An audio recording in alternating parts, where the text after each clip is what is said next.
know how everybody usually has a preference of which hang on the bags that they're either all aqua clear or all this and that.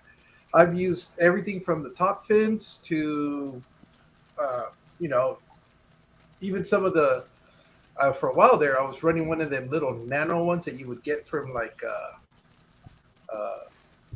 I guess the Amazon, but the like off-brand type, and they all work Yeah. fine. I've never had any issues with them. I mean, they run until I decide not to run them anymore. Mm-hmm. Yeah, I've only had one hang on the back malfunction on me, really. Well, actually two, but they were the same type, and those were those like really, really chintzy little internal hang on the backs that like suction to the inside of the glass on the tank and just have the Yeah, little overflow for like little shrimp. The I think it's the I can't remember what brand it is, but it's one of the bigger brands. But it's just like made for shrimp, particular, because it's a lower flow. But yeah, I've had those fail on me several times. yeah, yeah. No, and like I said, and I run these 24/7. Not that well now most of my fish room is now air driven, Yeah. but I'm really pushy.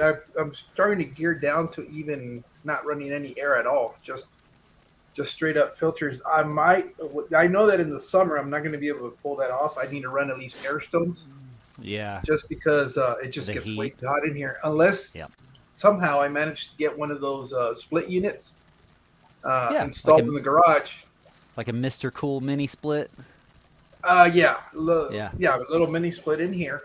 Because you see, what I tell my wife, because she goes, well, you got to insulate it, make sure you get it, so that it stays real cold. I said, no, I just need it to be about 80 degrees. I don't need it to be any cooler than that. Yep. Yeah, that's I keep it optimal. at, yeah, I keep it about 80. My tanks are going to be running near, the high 70s. Let's see, Yep. who do we got filtering in here? We got, it looks like Adele was the first one to show up. I don't know if she's Go still here. Adele. Kush, Kush is coming from us from Instagram. He's one of the guys that I follow down there on Instagram. Oh, heck yeah. Hey Kush, how you doing? It looks like John is here with us too. John from my Fish Tank Aquatics. I posted the link up there. Anybody that wants to join us is more than welcome to. What the purpose of today's stream, and I know this is a subject that we've kind of, and when I say we is on our channel Fish Plants y Mas, we've been on it for the last two episodes that we've talked about it, and it seems like at some point, if you've been in this hobby long enough, most of us have ventured into the dirted tank world, and we have an opinion as to what we think of them, and that's kind of what it is today. It's kind of more of a let's chair, let's chair. What are we going to sit? Let's talk about our experiences with dirty tanks. Because I know I can talk about some of the benefits of having a dirty tank and some of the drawbacks. Because like all systems, you got Mm-hmm. your plus and your negatives, Oh, and yeah. it's not really that it's a negative per se, but it's just more of a pain in the butt. Yeah, and on top of that, it helps people find their way. Like being able to see the different types that are out there and getting the proper information, or at least somewhat decent information on the difference in the substrates, will help people find the way that's going to work for them, that fits their budget or fits what fish that they have. So I mean, it's good information to have out there for sure. Yeah, But I'm all about like getting down and talking dirty. yeah, and like I said, if you really want to learn about your aquarium, a dirty tank is going to get you there real quick. Yep. Yeah, no, it looks like Nicole's here from Glitch Aquatics. Thank you for joining us. This is a new name. I've never seen this. No, what is it? No, Nomad Star. Nomad Star. Nomadistar. Yeah, first time seeing her. Thank you for being here. I don't think I've seen that name in any of the other streams that I've been on. I So haven't either. That's a new one. yeah, thank you very much for joining us. And Hello and welcome. yeah, and just in case, gracias por estar aquí, porque yo sé que tengo gente que ve mis videos en español y para que no se sientan como que no les hago caso. Got to And cover both of basically, the bases. yeah, just making sure because I know lately I've been doing a lot of content in Spanish, Yeah, it's my first time. Thank you. Oh, well, welcome, and make sure that most of these people that are here also have YouTube channels. Make sure you give them a Mhm. follow. I mean, what you'll find out is that even though we are all part of the community that keeps fish tanks, our streams can sometimes be technical, and other times they're just like hangouts. Like if you go to uh, Rico's stream, you'll notice that that's more of the community coming together and just having conversation. Hey, Brandon, thank you for joining us. And and depending on what kind of a stream you catch, you could be talk we could be talking about a subject like probably today. We'll be focusing more on like I said, talking about dirty tanks. Mhm. And today's more than anything else is talking about our own experiences, what we've taken away from dirty tanks. Because I know in our last stream, and I really do hope that George is able to join us from Aquaballs. His experience is important also to be heard because it's not always great. I mean, there are some Absolutely. downsides, and that's kind of what I know what my experience has been, and I know where I stand on it. But I always like everybody to have the full story because everybody's experience is a little different, Yep. and that's why I have you up here too. I know you run some dirty tanks, Yep. and I know that from just following the stream on our last episode on Yeah. Fish Plants y Mas. For sure. Yeah, I run mostly dirted tanks except for the big boy behind me. I haven't gotten there yet. But I mean, I've got a 40-gallon sump underneath it. It's bottom drilled and I mean, it doesn't really need to be as long as Yeah. I like clean out the bottom of the sump once a week, once every week and a half or so, just a little vacuum and put in about another 15 gallons of water, then it's good to go. No, But yeah, most you're not running any nutrient soil on there. It's just sand or gravel. What if? it's just sand in that one, yeah. Okay. Yeah, all of my bacteria is down in the bottom. I've got all kinds of sponges and different media and stuff down there to give, all of the what's the word that I'm looking for as I'm brain dead here? The biological surface area. So, it's got plenty of that down below, so Yeah, no, and the reason I ask is those are real plants in that aquarium, right? every You got plant Val in in there. yeah, every plant in my tanks is real. Well, what I'm trying to get at is that, especially for people who are probably here trying to find out about dirty tanks, to be able to grow plants in your aquariums, you don't necessarily need to have, um, a nutrient substrate. You Mhm. can start out with an inert substrate, whether it's gravel or sand, and Mhm. you'll still be able to get there, depending on the plants that you run with. But if you're starting with beginner plants, you're going to be able to grow them. And I point out to Tommy's because I have a tank that's set up very similar to his as far as just sand and gravel, Mhm. no enriched or nutrient substrate, and it's I posted it on my Instagram. It's the one that's like a jungle tank, all full of val, and it's just straight inert soil. I mean, but that stuff will grow. Yeah, So it Val does take. loves it. Especially Val loves it because it spreads those little root runners out below the substrate. So the less it has to fight to get through the substrate, the better it's going to take over. So, yeah, I've And got I more thought, than just Val in there. I've got mosses in there. I've got crypts. I've got Ludwigia in there, and they all grow really well. In fact, like right here on the side of the Val, all of this up above my finger here, that's all Ludwigia on this side of the Val, and it's doing great too. They're 18 inches long. I mean, it's a 2 foot tank, and they're like that far from the top. So, yeah.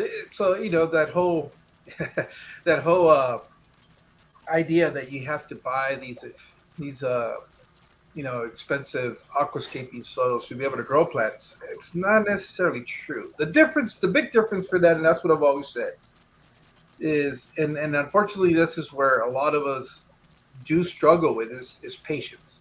hmm. Because you give it enough time, that tank will be able to produce plants. Oh Uh, yeah, but you're not going to have it overnight. It's going to happen. I know that tank that I'm talking about. That's been a progress over almost a year. Well, it's a year now. Actually, it's been a year now. And one thing that I did learn from that on that one, it has a lot of that. pea gravel mixed in with the sand. Hmm. And I noticed the veil like that a lot better than when it's just straight sand. So like what you were getting at, that looser substrate really does help that jungle valve to be able to grow quicker and send its runners off. And Hmm. just before you know it, you're going to be pulling stuff out of there just because it's going to overtake your tank. Oh yeah, 100%. Yeah, Brandon's B Wizzo Aquatics. He's saying that he's thinking about starting a dirty tank, and he's asking us that if he can come to us for advice. He says, "Yeah, sure." That's the whole point of this. This is just trying to share our experiences. I know when I came back to the hobby, back like in what was it, 2000? What was it? I want to say it was like in the like 2006 or somewhere around there. Oh wow. Was it? Yeah, I think it was around there when I started. It's been a while now. No, has it been that long? No, I haven't been doing this long. I'm trying to That think now. 2000 2020 squared, man. Yeah, I know that's what I'm going. It's already 2023, but no, Yeah. it must have been like 13. That's actually I would make more sense when I started again. It's just seems like I've been doing this for a long time now, but that's because I've been more hands on than I've ever been with my aquariums. That it just seems like I've been doing this for a lot longer now. Heck yeah. And Brandon B Wizzle, he's actually as much as he was asking about the dirted tanks, one of his tanks that I was watching on his live stream earlier, he practically has like the same system set up on one of them. I just don't think he realizes it because he's got so much sand on it, and he's got these different layers Oh yeah, within his sand, like different levels of algae and different levels of bacteria down in that sand. And I mean, that's essentially the same concept as having the soil underneath. It's just you don't have as much availability of fertilizer with just the sand as you do with the soil. yeah, yeah, and even having sometimes. Well, I guess we can start getting into it now. That we first of all, before Ian Ferguson, thank you. He's joining us here from South Africa. Thank you very much for joining us. I think you're one of oh no, well we Adele, she's from Australia. I was gonna say one of my first international viewers, but no, there's quite a bit from the community. Um, I take for granted that we have Debbie that comes in from England and a lot all those people that join us from Australia, but I just think of them as locals because we're always seeing them. But Yep. just to get back, just to kind of as you guys guessed from the title of the stream, yes, we are talking about dirty tanks, and we do want to share our experiences. And I guess I'll start with myself. I know when I first, and I know I've said this on a couple of streams that I've been on. I had been in the hobby when I was younger as a teenager, and I Hmm. had started out, and this is like in the early '90s, late '80s, early '90s. So yes, I am that old. And Back in the day, back in the days when we went used to to go school uphill both ways. exactly, and you know, back then, what was popular then is what we cringe at now because all we had was we. I remember vividly. I had like this blue and black gravel for the bottom of my aquarium. I thought that was like the coolest combination that they Yep. could have. And then I had well, I tried having plants at the time, but they didn't have. Well, at least in my area, and as far as I knew, I didn't know that real plants existed in aquariums. Hmm. Everything you had was the plastic plants you still find today, like at Walmart or something like that. Hmm. And so that was kind of my first take at aquariums. And I quickly learned that you can't have that type of decoration with cichlids because I had some convicts Mm. because they like to nest within the substrate and they'll dig these pits. So everything you put in there, they would dig up and take out. Yep. But that was my first attempt of keeping aquariums. And I would well, okay. As far as keeping the water in the box, I didn't learn a whole lot. I'm surprised Right. I didn't kill those fish because I was that person that would drain out the entire aquarium when it came down to do maintenance, scrub the Hmm. entire thing clean, wash out all the gravel, make sure all that muck and gunk was out of there, and then Yeah. put it all back in there and allow these fish to recycle the tank. It's got to be And clean. It's got to be sanitary, right? well, here was the thing though. Back then, my mom allowed me because I used to share a bedroom with my brother, so Hmm. there was really, other than a dresser for us to keep our clothes in, there wasn't a whole lot of room in that bedroom, so I couldn't put up a fish tank there. But she allowed me to. It was a 10-gallon slate bottom metal frame tank, and it Oh, was nice. heavy as hell. Oh, I yeah. wish I would have kept it, but Hmm. I don't. I remember when I got rid of it, I didn't really mind because I used to get shocked all the time when I was messing around with that because I would ground myself on that metal frame and stick my hand in the water and get buzzed. And I don't remember if it was the air pump or the heater that I had in there because back then the heaters weren't submersible. And Oh, yeah. hold on, hey Steve, I'm in the middle of a live stream. If you want to jump on, and oh, what was that? Oh yeah, and so I remember those you had to hang on the back. I remember that vividly, and I think you could splash water in those things, and it would shock the hell out of you. You drowned yourself. Yep. Well, so that was the early first setup that I had was that aquarium. Well, she allowed me to have that in the living room because she had a little side table that was by one of the windows where Yeah. she allowed me to put it because it didn't take up a whole lot of space. Well, the deal was that if that tank started smelling, because granted by this time I didn't know anything about water changes. I just know that you kept water in the aquarium, Hmm. and the indicator was when it started smelling. It smelled like Yep. stagnant water. Yep. It was Like a time to do dirty maintenance. lake. Yeah, that Yeah. was when it was time to do maintenance. And so what I would do is I'd dump the whole thing out. Like I said, scrub the entire thing because I thought that what was in the gravel and on the glass was what's making it smell. Hmm. Unbeknownst to me, that's the opposite. It was all that beneficial bacteria. It just needed a water change because the water had been so concentrated from the waste from the fish. Well, Isn't that anyways, strange how we convince ourselves that all in the beginning, because I was the same way, but how we convince ourselves that it's just all in the water, that it doesn't matter wow. about any of the sand or the decorations or whatever SpongeBob thing you have in there. You see, for me though, I really didn't do any research as far as I didn't even know a nitrogen cycle existed. Right. That's how naive I was. And that's why Hmm. I'm so. Anytime when people tell me what's the best beginner fish to keep, I always say black convicts because that's what I had, and I Hmm. never killed them. I don't know how many times I had to have them recycle a tank, and they were chaps. They made it all that they were still breeding because they're like Yeah. the rabbits of the water. They just put out babies like crazy. But Do a water change and they start breeding instantly. oh yeah, and so they were very forgiving in that aspect.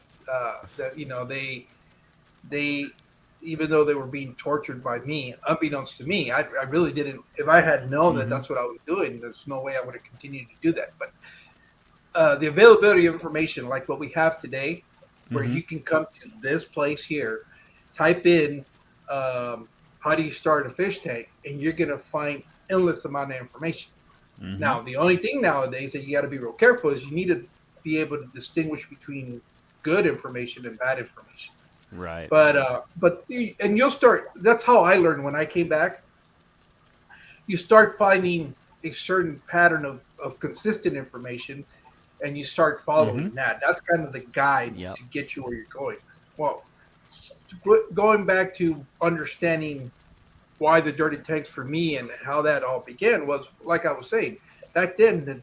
That option of having real plants in an aquarium was non-existent, Hmm. and so when I started taking up the interest again, because for the longest time, since I wasn't in the hobby, it's so funny how you don't notice things changes. Because I'm sure that even before me coming back into the hobby, um, people were keeping tanks with plants, but I hadn't picked up on that because I wasn't doing the hobby at that time. Hmm. Um, and I can't remember. I'm always trying to recall, but I'm almost positive the very first video that I ever watched about fish keeping had to be a aquarium co-op video Right. because when I came back in, um, I must have been watching something on the internet, and I don't know how sometimes the algorithm will recommend certain videos, and something with about fish came up, and I could have sworn it was Corey that was on there, and I started watching the video. Well, that obviously remember it was kind of nostalgic because I could remember when I was a kid and I had tanks. I started watching again, and slowly as I watched more of those videos that he was putting out, I somehow ended up in plants in Hmm. aquariums, and started looking at some of these aquariums that looked like little underwater gardens, and Yeah. that's what triggered it for me again.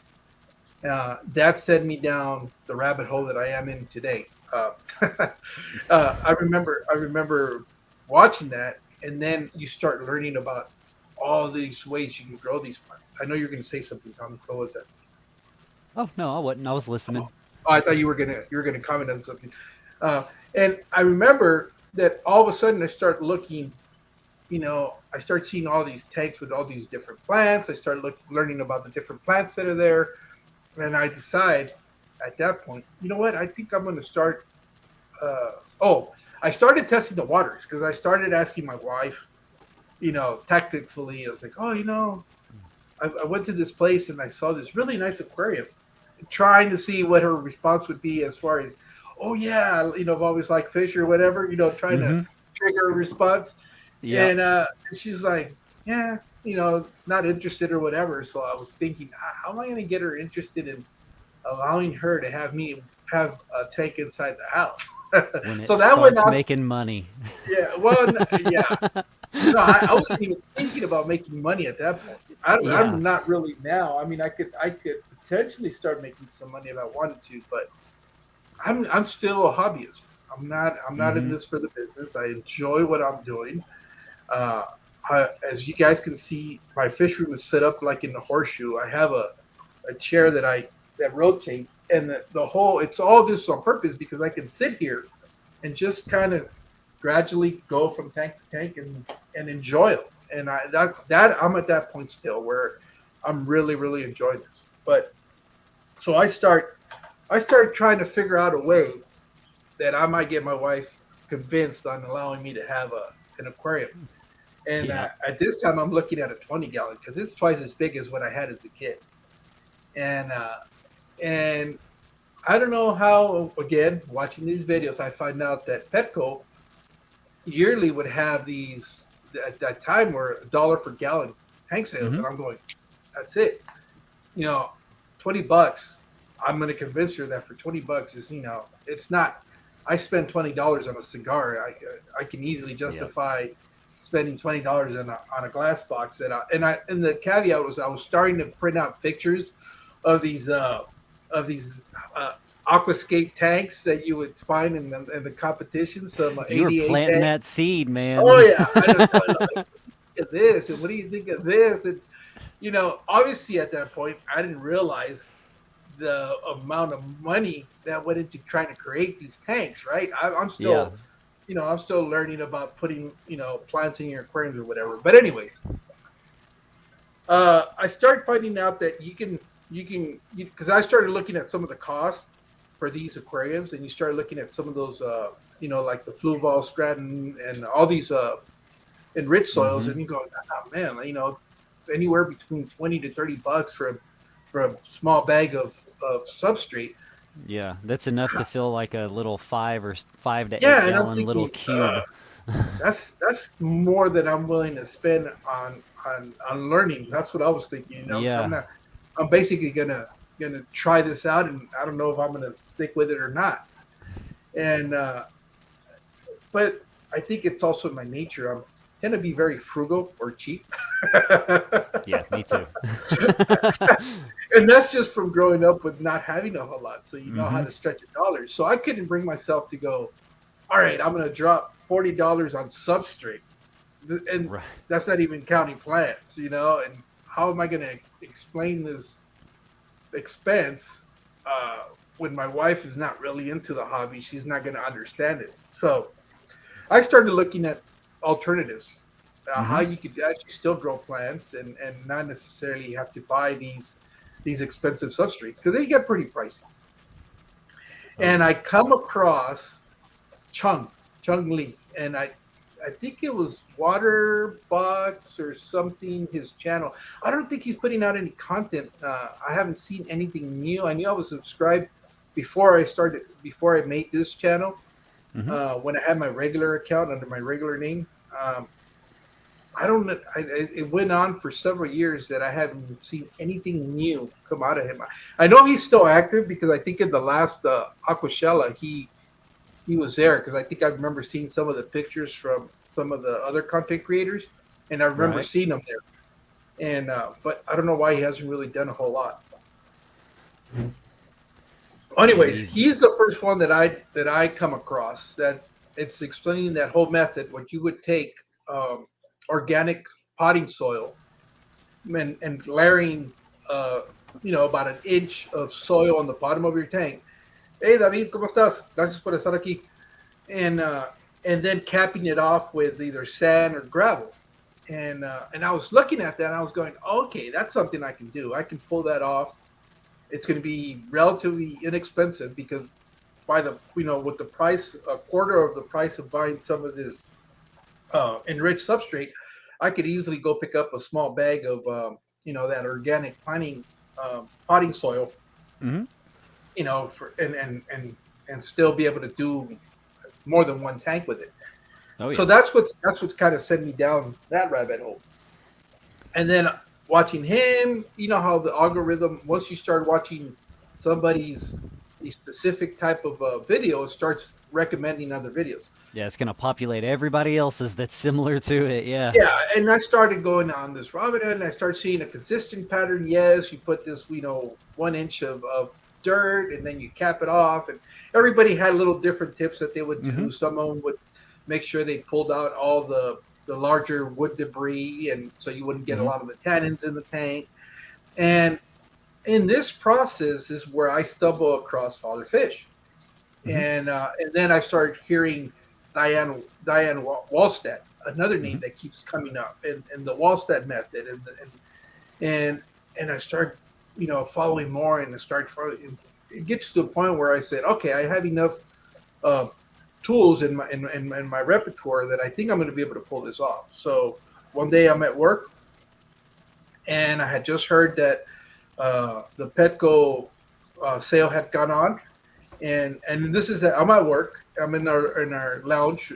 It's between shift change, Mm-hmm. and I'm watching. I'm just kind of watching the computer. One of the guys happens to walk by. One of my coworkers. He goes, "What are you doing?" I said, "Oh, I'm looking at some aquariums because I'm thinking about buying something, but I don't know what I'm going to get yet." And he goes, "Oh," he goes, "You have fish tanks?" I said, "No, I'm in the process of starting again. I used to when I was younger." And he goes, "Well, I have a 20-gallon that I need to get rid of because I bought it for my kids, but they don't want it anymore. And now my wife wants me to get rid of it because it's just taking up space." So I said, "All right, well, how much do you want for it?" He goes, "No, come and get it, and it's yours." So my very There first you go. tank was a 20-gallon tank with a stand. He had the stand that went along with it. It was a wooden Oh heck stand yeah. with a little cabinet on the bottom. So I thought, all right, it needed a little bit of work because it's been sitting outside. Mm-hmm. So I was thinking, all right, well, now I don't have to uh, try to convince my wife to let me put it on one of her piece of furniture because now it has its own furniture it can stand on. So I thought I was, on easy street now. So I show up at the house with a 20-gallon tank and a fish tank. Started getting that ball rolling. Well, not only that, but it was. I still remember, and she could tell you. She looked at it. She goes, "Why are you bringing that trash to the house?" Because remember, he gave it to me for free, and he had it sitting outside his house. So Mm-hmm. the tank looked like just when you break down a tank, it still had. We have hard water, so it had a bunch of hard water stains all over it. Oh yeah. It still had this dried out, from the gravel at the bottom that looked all crusty, full of dust because it's been sitting outside uncovered. And then the stand, well, needless to say, that was dusty and dirty too, water splats on it. It was an unfinished, just raw wood. Hmm. So you know how you wet it and it absorbs those water spots. So it didn't look very nice, needless to say. Just and so I'm all proud of my acquisition, and she's kind of looking at me. Well, you're not bringing that trash in the house. You're like, that was sitting outside by the curb for a reason. Yeah, and so now here I go down this path. How do you clean the tank? So start looking in on YouTube and start learning how to do that. Sand down the stand, painted it. I found a color. I asked her, she had some leftover paint from some furniture that she had painted, so I made sure that I used that paint, even though it wasn't my favorite color. But I Hmm. knew it kind of went with the rest of the decor inside the house, Right. and it was like this a gray, bluish gray color because that's what she was painting a lot of the accents in Yeah. the house. You So I must made have it been look. you must have been a salesman at one point that like No, pushing it to make it her idea. Yeah, yeah. no, it was your idea, right? Well, I just have figured out over the years how she thinks. So it just Yeah, that helps. the trial and error of thinking you know what they think and come to find out it's Uh-huh. not the case. Well, Yep. I had a lot of those experiences under my belt that I knew kind of the way to get there. And so I finally cleaned it up, whatever, and I start going on this mission, and and so I do my very first aquarium. But one of the things that I found that a lot of those videos did not tell you about is the algae bloom. When you go Hmm. with a dirted tank and you use an inch of just potting soil, organic potting soil, that was the other thing that I made sure because if you go out there and buy any of the ones that have the extra fertilizers, and I don't even think, and the problem was everybody kept pushing the America Grow Organic, and I don't even think they make that substrate anymore, or at least I couldn't even find it. Yeah. And because if you buy the other stuff, it's already amended and it's got little pellets of fertilizer, and it was just going to be way too many nutrients in the aquarium. Hmm. And so, okay, I'm all happy. I go and I had some anacris that I was able to buy because that was like the very first plant I had. It was anacris Yeah. because it was easy to get. Oh And I yeah. and I, and I bought some mondo grass, not knowing that was more of a terrarium instead of a Right. aquatic plant. But I had my little mondo grass in there, and hornwort because that Yeah. that was that was what I could get at the Petco that I had in town. Because I still hadn't really, I didn't. Well, where I lived in the Imperial Valley, San Diego was about an hour and 45 minutes away, and they were the ones that would where I could find some local fish stores, and they would have probably kept plants. But I wasn't going to drive all the way up there just to go look and see what I could find. Yeah. So I was kind of limited to what the local pet store, I mean, yeah, the local Petco had on hand. And if anybody that's gone there to look at plants, it's either that or the stuff they have in the tubes. And I wasn't I wanted the ones that were already in the tank because I didn't know that those were going to go through a conversion process and eventually Hmm. they'd be all right. But anyways, oh, and I remember I was able to get an Amazon soy, and to this day I knew I made a mistake because I thought when the leaves melted because they went from immersed to submersed, Hmm. uh, it did the melt back to what it's supposed to do, and then it was going to shoot out the new plants. And when I put it in there, it died, and I immediately pulled it out, thinking I had done something wrong. Yep. Oh god, I've done that with a lot of plants. Put it in there, And, thought that it was dying. well, and then the other thing that I remember that they don't tell you about doing dirty tanks is that you have to heavily plant them. Oh To yeah. You have to heavily plant them in order for those plants to be able to absorb a lot of that nutrients, especially the stuff that gets in the water column. Yeah, that's how So you defeat that algae bloom. The more yeah, plants that you have in the tank, the more that it's going to fight with the algae and keep the algae from being able to actually take over because all of the plants are absorbing all of the nutrients instead of the algae being able to thrive. so that's where Yeah. having these rhizome plants and some of the stem plants that'll feed off the water column were great. But I Yeah. didn't know that. I had bought, I think it was like three bunches of anacris, and I had one stem. It was, I think I have a picture of that tank somewhere because I felt very proud. when I set it up, I did the white uh, gravel substrate from the store, and I had capped it off with dirt. Uh, Although I knew at that point that you had to be very careful where you put your plants because if you went to pull them out, you were going to bring some of that dirt up. So I knew that much, Mm-hmm. not to be messing around with the plants. So once I had to strategically think of where I was going to put these plants and put them in there. Uh, and luckily, I had some of that hornwork because that really helped in absorbing some, but it wasn't. It was nowhere enough. I mean, it was just way too Mm-hmm. on a 20 gallon. If you look at the dimensions, it's 2 feet, wide and probably what is it, 12 inches deep probably, Mm-hmm. and Yeah, I about think so. 20, I think 18 or 20 inches tall, something like that. So Yeah. it's not a whole lot of volume in there, and you add in there an inch of soil in the bottom.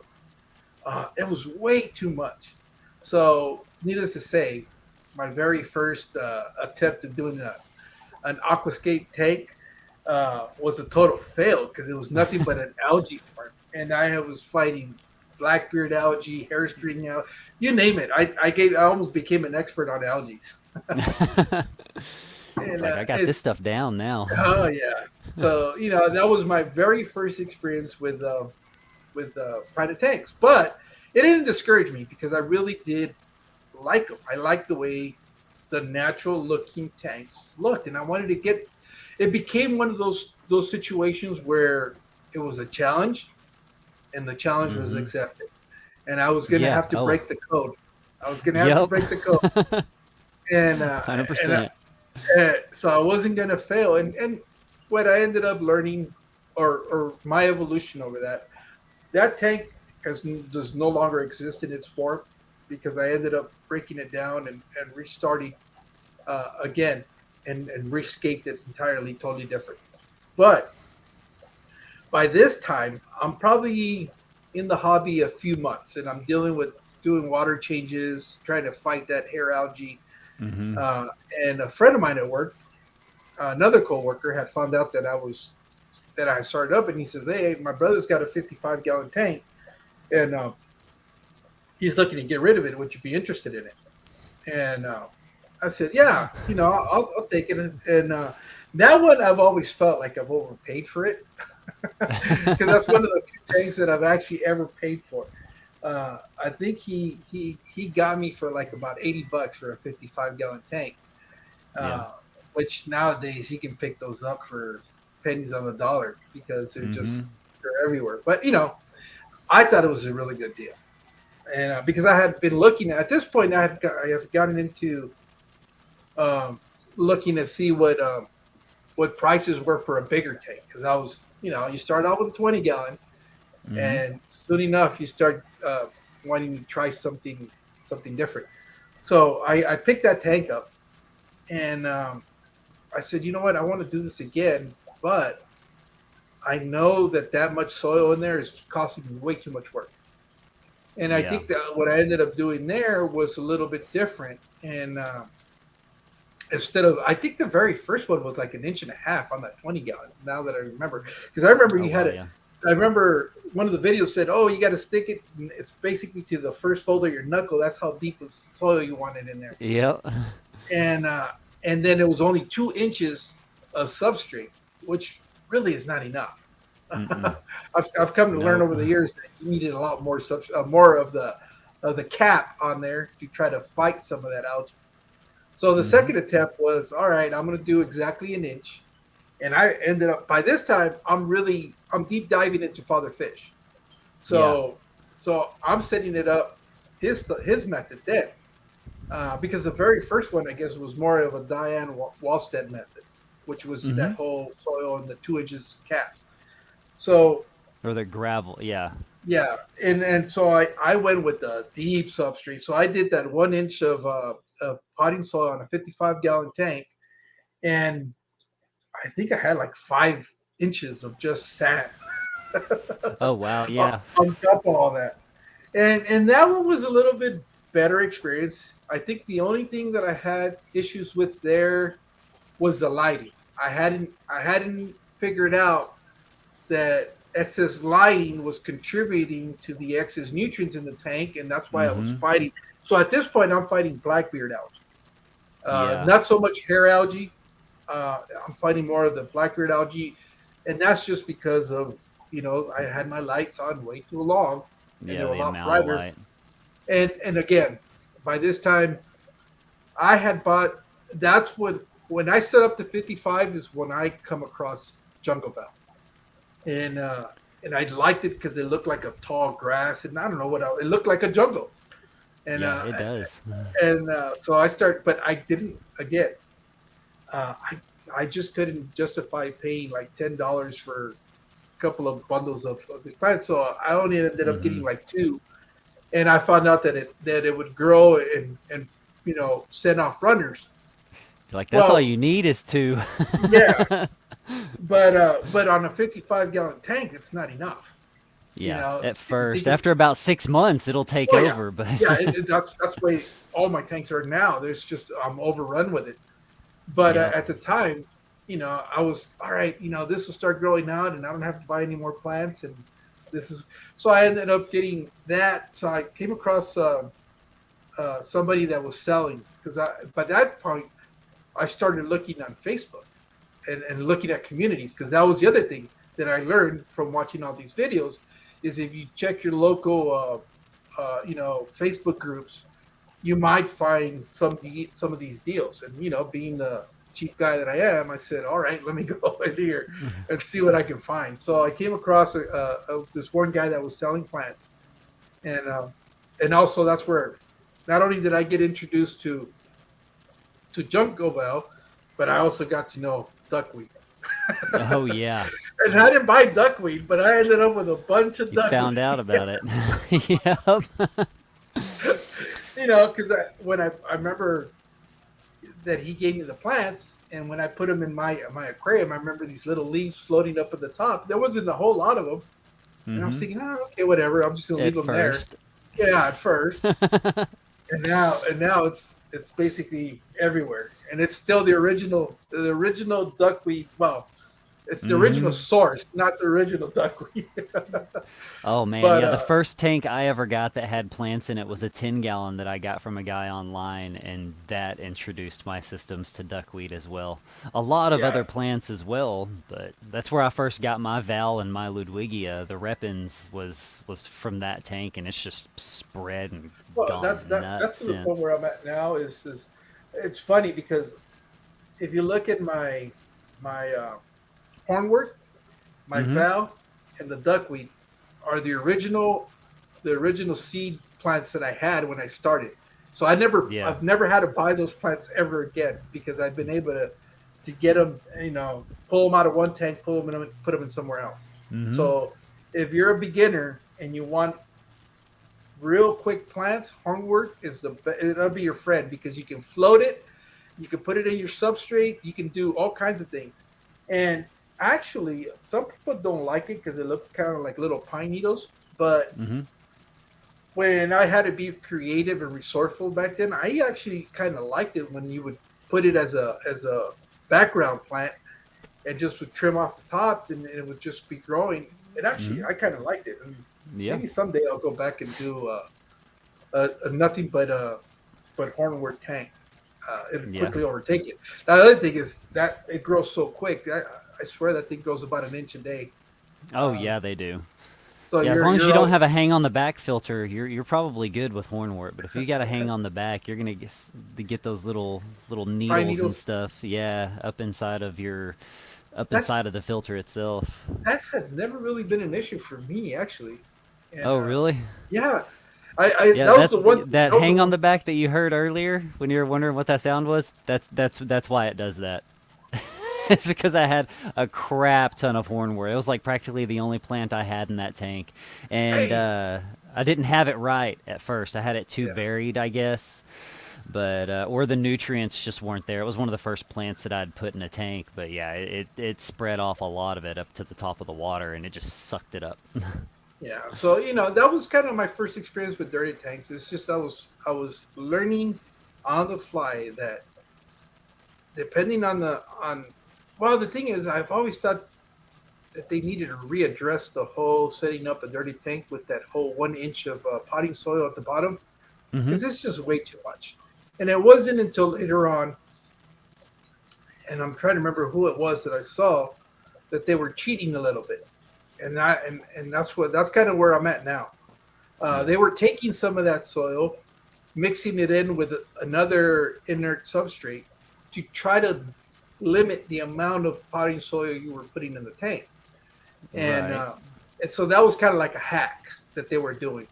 And you would lay that down as your bottom substrate and then still cap it off, because you didn't want that, you don't want the mixture, because you were going to have some of those extra nutrients Yeah. in there. So this is basically what this is right here. I'm going to share this with this is kind of like the ultimate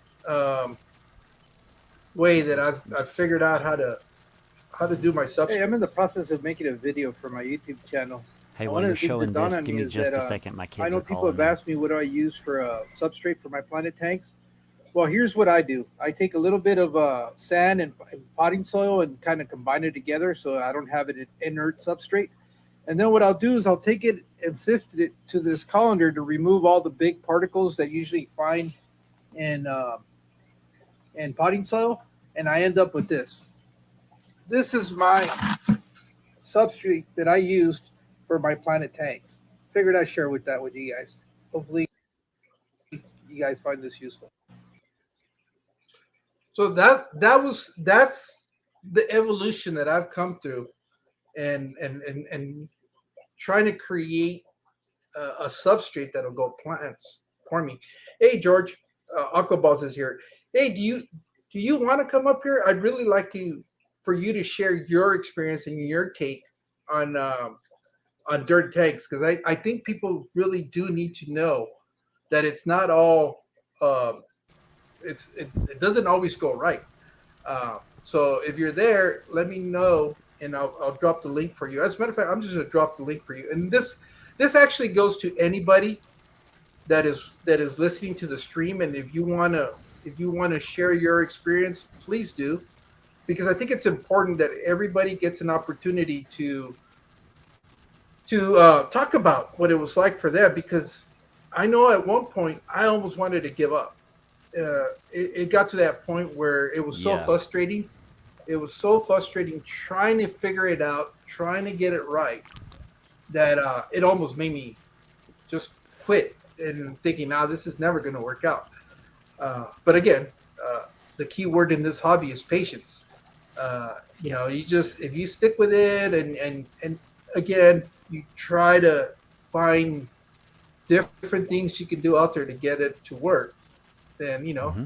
that's kind of where I'm at. So what was And, your and your first experience like?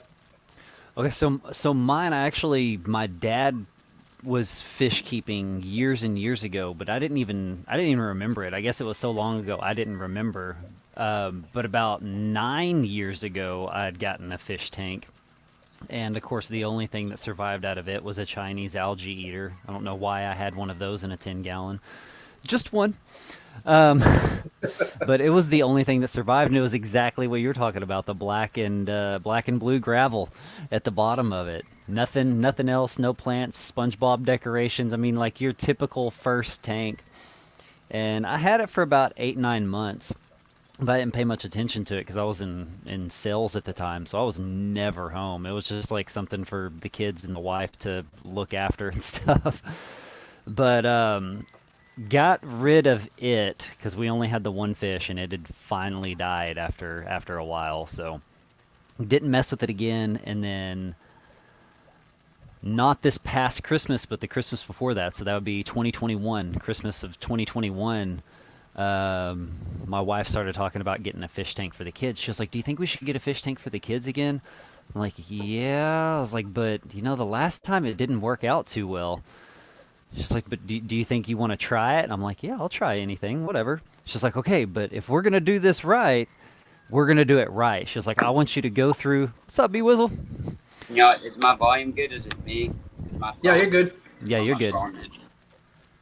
She told me, she basically was like, all right, so if we're going to do it, nothing's going to die. I'm like, well, I don't know that that is possible, because at the time we still at that point had kept animals, chickens and stuff like that. So, like when it comes to pet keeping, if you have a lot of them, you are going to experience a death. It is going to happen. It's inevitable.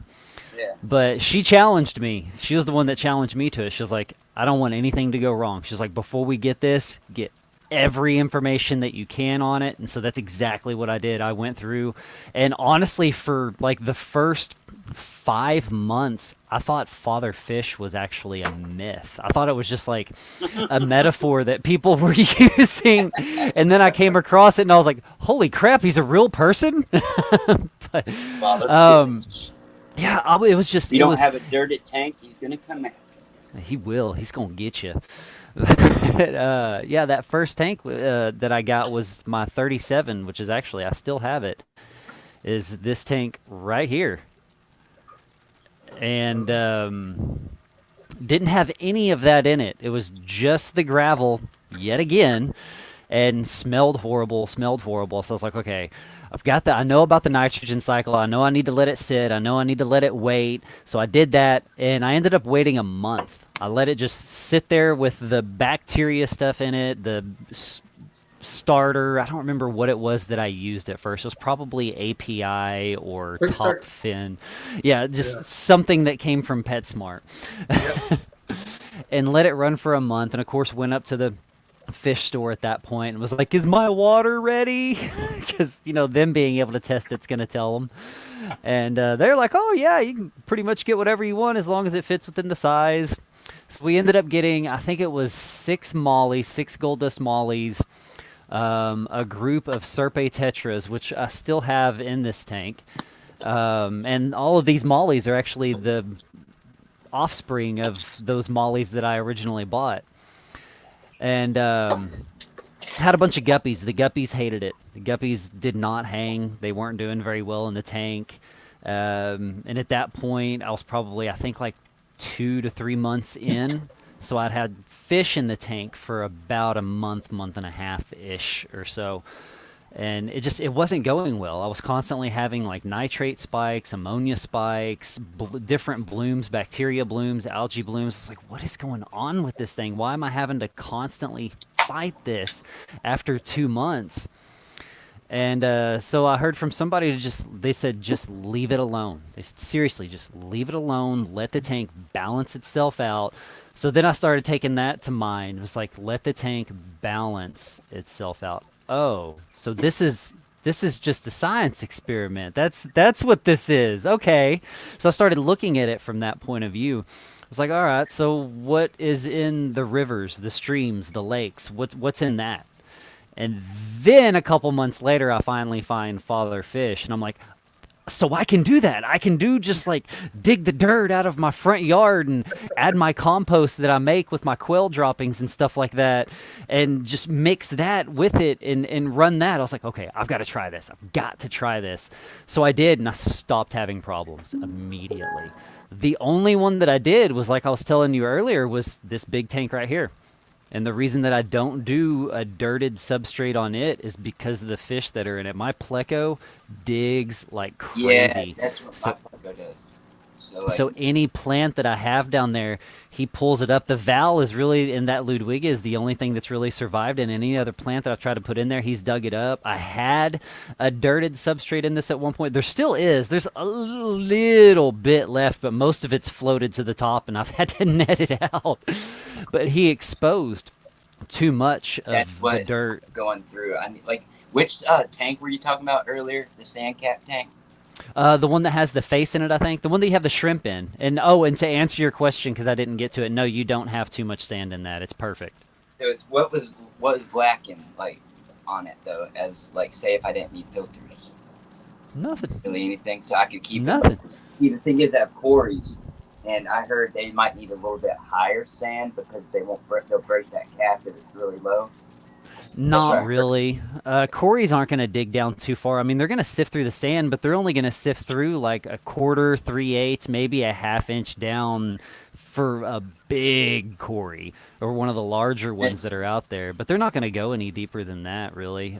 Your plecos will, your loaches will. If you've got any types of like geophagus or digging cichlids, that's honestly like that's the point where I would say I would probably not do a Yeah. dirted tank is because the whole idea of the Adobe sand tank. cap.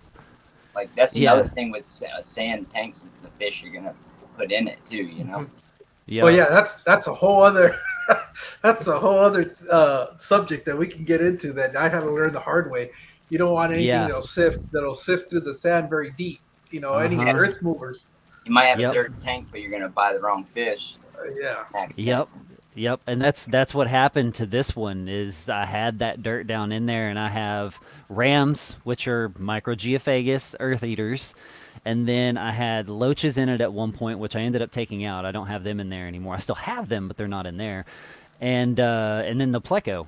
And yeah, it was too much. It was too much exposure. They would dig past the sand cap and just all of the gases, everything that's supposed to be staying down below. Like the whole point of the sand cap is to make the soil act as a time release fertilizer for your tank. Yeah. There's really no other point to having the soil down in there. I mean, I've never run fertilizers. I don't put any fertilizers in my tanks at all. It's just the 'Cause it has all compost that. soil. Mhm. Now, what about the hydrogen peroxide bubbles or something like that? They come up. Are those harmful to the fish to a point? If you have like a couple bubbles. gas. Oh, you're talking about the bubbles gas. that come up out of the bottom of the tank. Yes.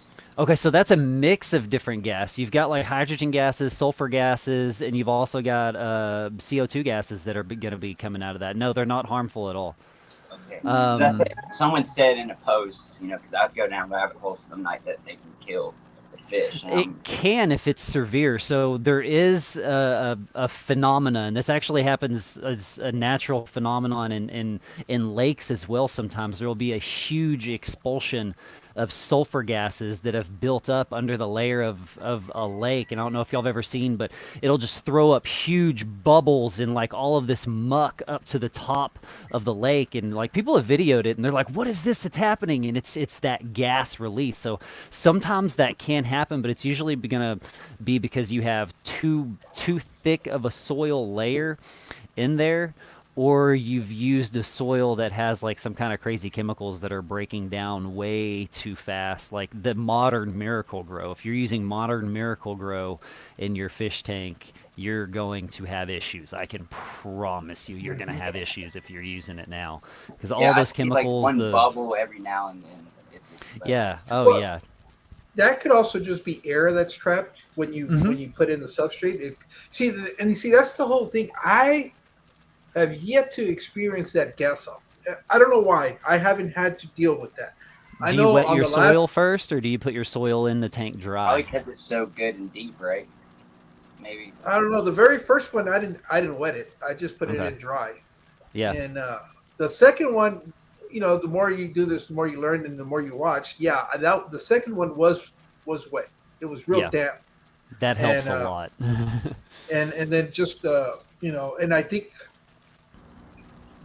the sand that I used, what happened, that was real wet too, because that's when I started buying plain sand.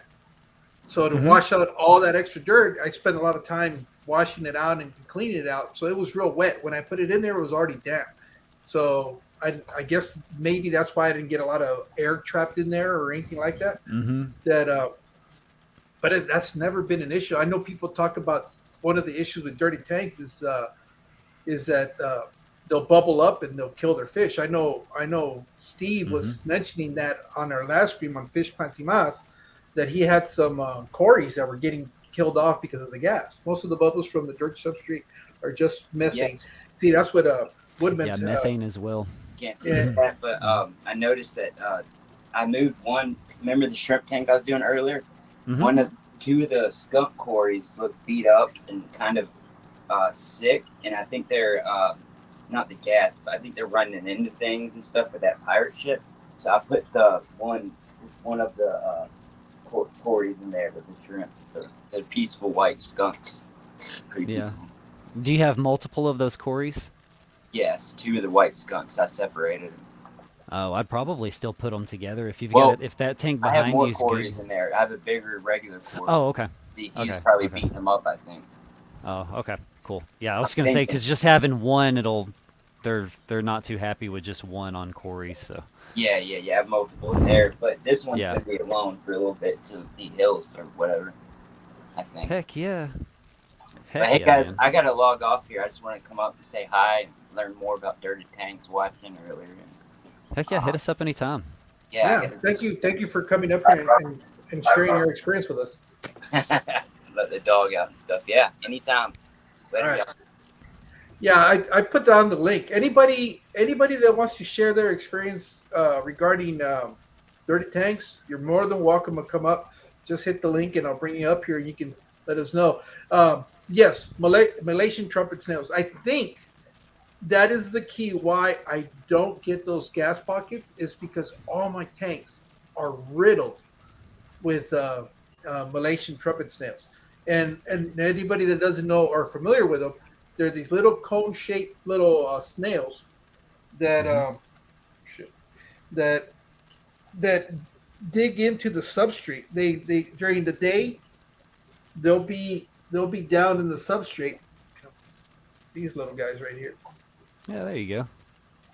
and they'll go down there though, and I have them in there because it keeps my substrate, I guess, from compacting. It's my theory on it, but I think it also helps with the release. It doesn't allow gas pockets to build up because Yeah. sooner or later they kind of go through them, and they'll release that trap gas, and it doesn't allow it to build up to the point where you have this big release at once. Yeah, And- see, I thought that's what he was talking about was like that first little bit, like when you first put the tank together and you've just got the bubbles constantly going up. Yeah. That's well, I was like, no, that's harmless. But yeah, if you've got that weird freak phenomenon that happens where it just builds up too much of that gas and expels out, yeah, I don't think there's going to be much saving that at that point. Unless you have a lot of aeration and no top on the tank and everything's moving so that layer of gas doesn't get to sit on the top of the water. Who was talking about that? They were talking about that it's basically That just was like Roy. an invisible. Yeah. Yeah, that was Roy, our guest that we had on Fish Plants y Mas. Yep. And see, I was not aware that was a phenomenon that would happen. Yeah, But I don't- immediately, as soon as I heard that, I immediately started checking my tanks. I was like, uh-oh, wait a minute, hold on. But see, do all your tanks have lids? No. Okay, yeah, near Yeah, mine. none of them are completely sealed. This one right here, this much of each side is open, but it does have a glass lid on it. And then the 37 that I showed you, that was my original tank, it has a lid on it, but I've drilled out. I'll show you. I've drilled out little holes in the top of it to hold the little okay. cups. So that way, if I need to germinate something or if I want to grow something in the tank and play around, I can. Right now, those are moringa seeds, the moringa okay. trees. Yeah, because it's what I was reading was saying that you're supposed to have warm water and then to have it rinsed constantly. So I was like, okay, this is 80 degrees and it's right in front of the filter, so it's just going to be constant fresh flow of warm water. We'll try it. Yeah. But Hey, well, because we've been talking for a while, but I noticed that quite a bit of people have come in, and I haven't really taken the time to acknowledge them. I just Yeah, want to say absolutely. thank you to Jay, the Nano Aquarium guy. Thank you for being here. The Harry Woodsman, first time seeing you in one of my streams. Thank you for being here, and he's actually been participating on here. yeah. Pretending. Oh, this is funny because this would be me at work right here. yep. Adele, I guess she finally came back. Hey, Roquero. My Spanish is bar, but I'm listening. Okay. Yeah, Roquero is one of the people that I've one of the new friends that I have from doing all my Spanish content and watching some of the Spanish videos. Heck The other yeah. one would be Instinct Animal Instinct. He's another one that that is from those videos and that side of my content creation. Matt Mhm. just joined us. Scuba Steve, thank you for being there. Again, just as a reminder, that link that's down there for the StreamYard. Uh, if you guys want to come up here and share your experience on dirted tanks, uh, and especially if you have a different take on it, we want to hear that, because anybody that might be interested in starting up a dirty tank, it's best to have all the information and then Mhm. make that determination whether you want to do that or not. Or if it Uh, works for you and what you're doing, yeah, we had because it's Pepwood not going come to work in. for everybody. Yeah, no, it's not. And you know, even though it could work, maybe it's too much work. It's more than what you would willing to do, where it Mhm. just becomes one of those things where it's not worth it because you don't have Yeah. the time, or you know, you just don't want to deal with it. Big shrimping, Steve C. Hey, thanks for being here with us. Renee, thanks for coming in. Spencer's Foods Review, thank you for being here. Lori, thank you very much for being here. Monster Fish Gal, uh, just chilling. He's another gentleman that I've met on a different type of live stream. He does a lot of vlogs going through different cities, especially LA, because that's where he's from. He's it's kind of a cool channel that what he's got going on, and then he'll stream some movies and watch them with you. I'll have to Mark, check that out. I like those. Mark, thank you very much for being here with us. David Mendez, thank you. Let's see, and I think that's pretty much Ian. Yeah, that's pretty much everybody else that had come in. Samir Quesada, hey, how you doing? He's another one that's been watching a lot of my Spanish content. So thank you guys for being here. Gracias por estar aquí. Ahorita la mayoría de este directo pues lo estoy haciendo en inglés porque estamos hablando del tema de los acuarios usando tierra como para crear este sustrato nutriente. Pero si les interesa, luego hacemos uno en español. So just kind of filling my Spanish speakers what's going on. Yeah, but you know, it's not. It has been a big learning curve for me. I kind of liked it because it's kind of kept me involved in the hobby. We're trying to figure out and trying to, like I said, find that hack. And I think I've gotten down now to where the very last aquarium that I set up, which is this one that's right here. Hmm. It's the happiest tank that I've been with as far as not having to deal with algae. I was about to say, with all that really good-looking Ludwigi in there, heck yeah. Yeah, I think I finally found that perfect balance of mixing the organic soil with the standard gravel that I'm going to use Hmm. as my base, and then capping it off with just whatever substrate I decide to use. And it's gotten, well. There's a couple of things that have happened. One, I have a lot more access to plants now than I've ever had in the past, so that helps. Yeah. I take all my trimmings from all these aquariums, and I'll put them in there. Even that tank. Let me see if I can. I'm gonna try to get on my phone so I can kind of walk around and show you the different tanks, the evolution of my fish tanks. You still there with us? Oh yeah. Okay. It went silent for a minute. I was like, did I lose Oh, I you? was- Because I'm not looking. Puffing on my vape and didn't want to put all of the noise into the speakers. Let's see. All right, I'm going to mute this. I do want the camera. There we go. No, I don't want to do it. Okay, so we're seeing it. Oops.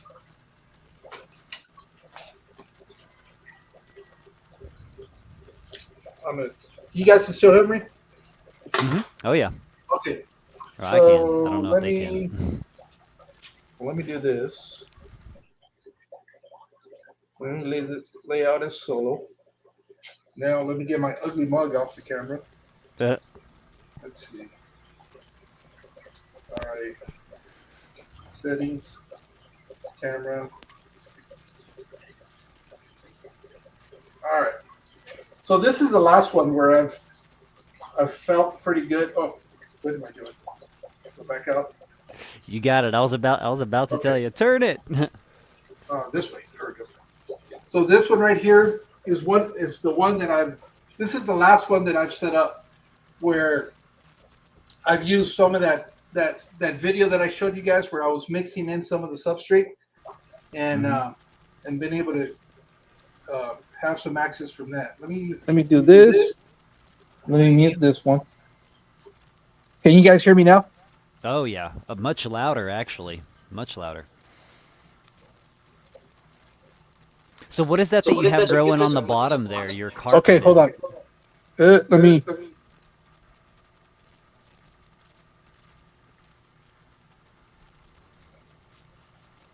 Let me see. Oops. Echo. I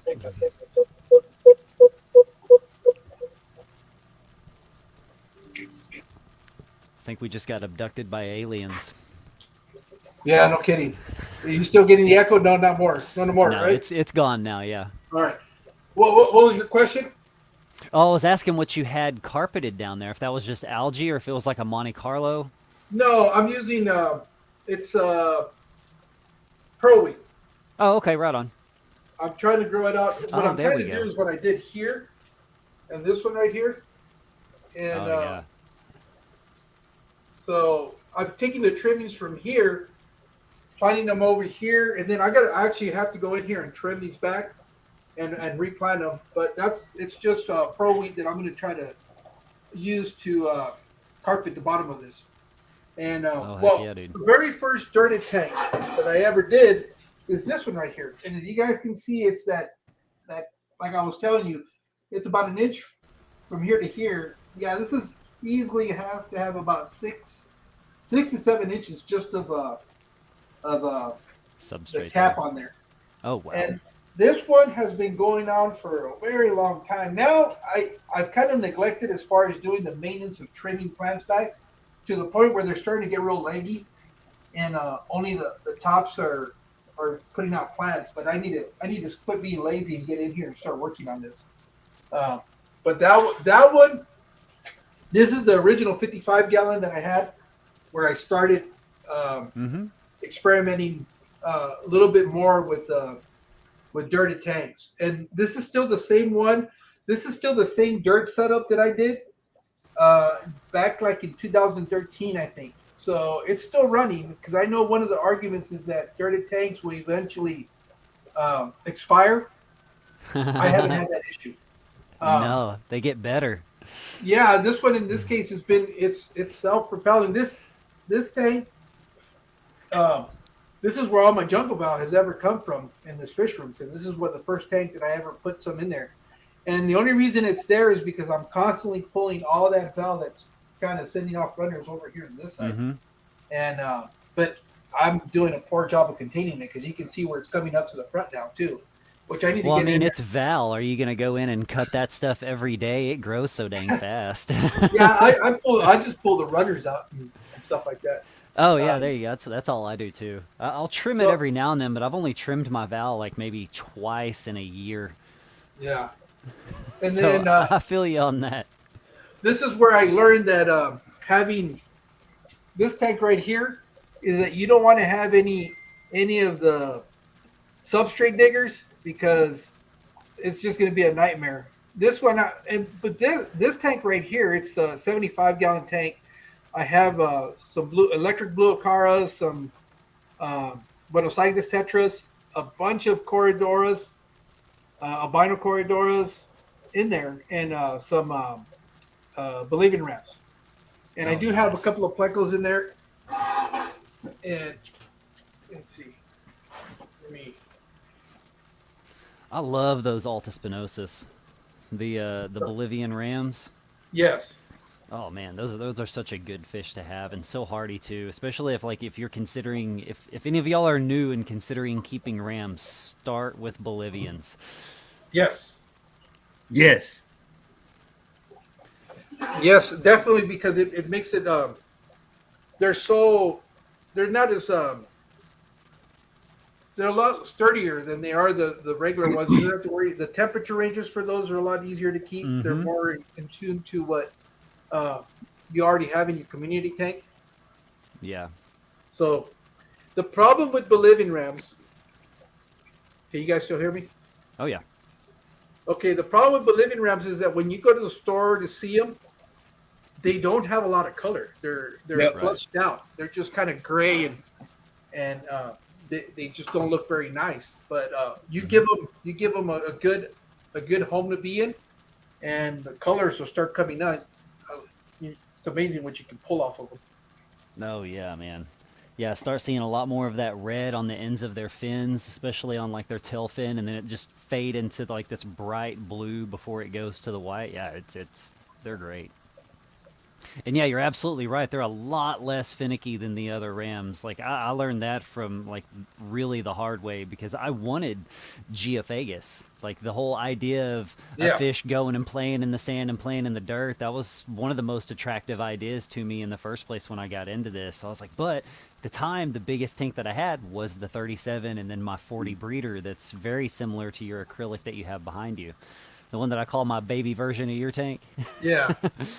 And it wasn't big enough for like the Geophagus altifrons or wine morellis or anything like that. So I was like, okay, well then what can I get? And then I learned that there's the micro Geophagus and got those. And man, they lasted through all of the torture that I put them through. Because I got my Bolivian rams that are in this tank. I got them when I was like right at that 2-month mark in fish keeping. Like they were one of my first fish that I had, and they're still hanging around after, like I said, after all that freaking torture that I put them through in the beginning and not knowing what the hell I was doing. Yeah. Hey, Steve. Thanks for joining us. What's up, man? Well, Oh, dude. you must not have your makeup on. That's why you're not showing your ugly mug, huh? No, bro, I'm good. I was just low key. I was up, walking around, getting water, listening to. I mean, I've seen your fish room like a million times, so I like let you show off a little bit, get your Well, kicks in, and Yeah, no, it's just because we're like I said, we were talking about dirty tanks and all the things that you learn along the way, the pitfalls, the stuff that doesn't get talked Mhm. about. Watch some of these videos Mhm. that you have to learn on the fly and how to deal with them, and that's kind of what we've been going back and forth on. Really trying to get other people that are watching the stream to share their experience because I think that's important.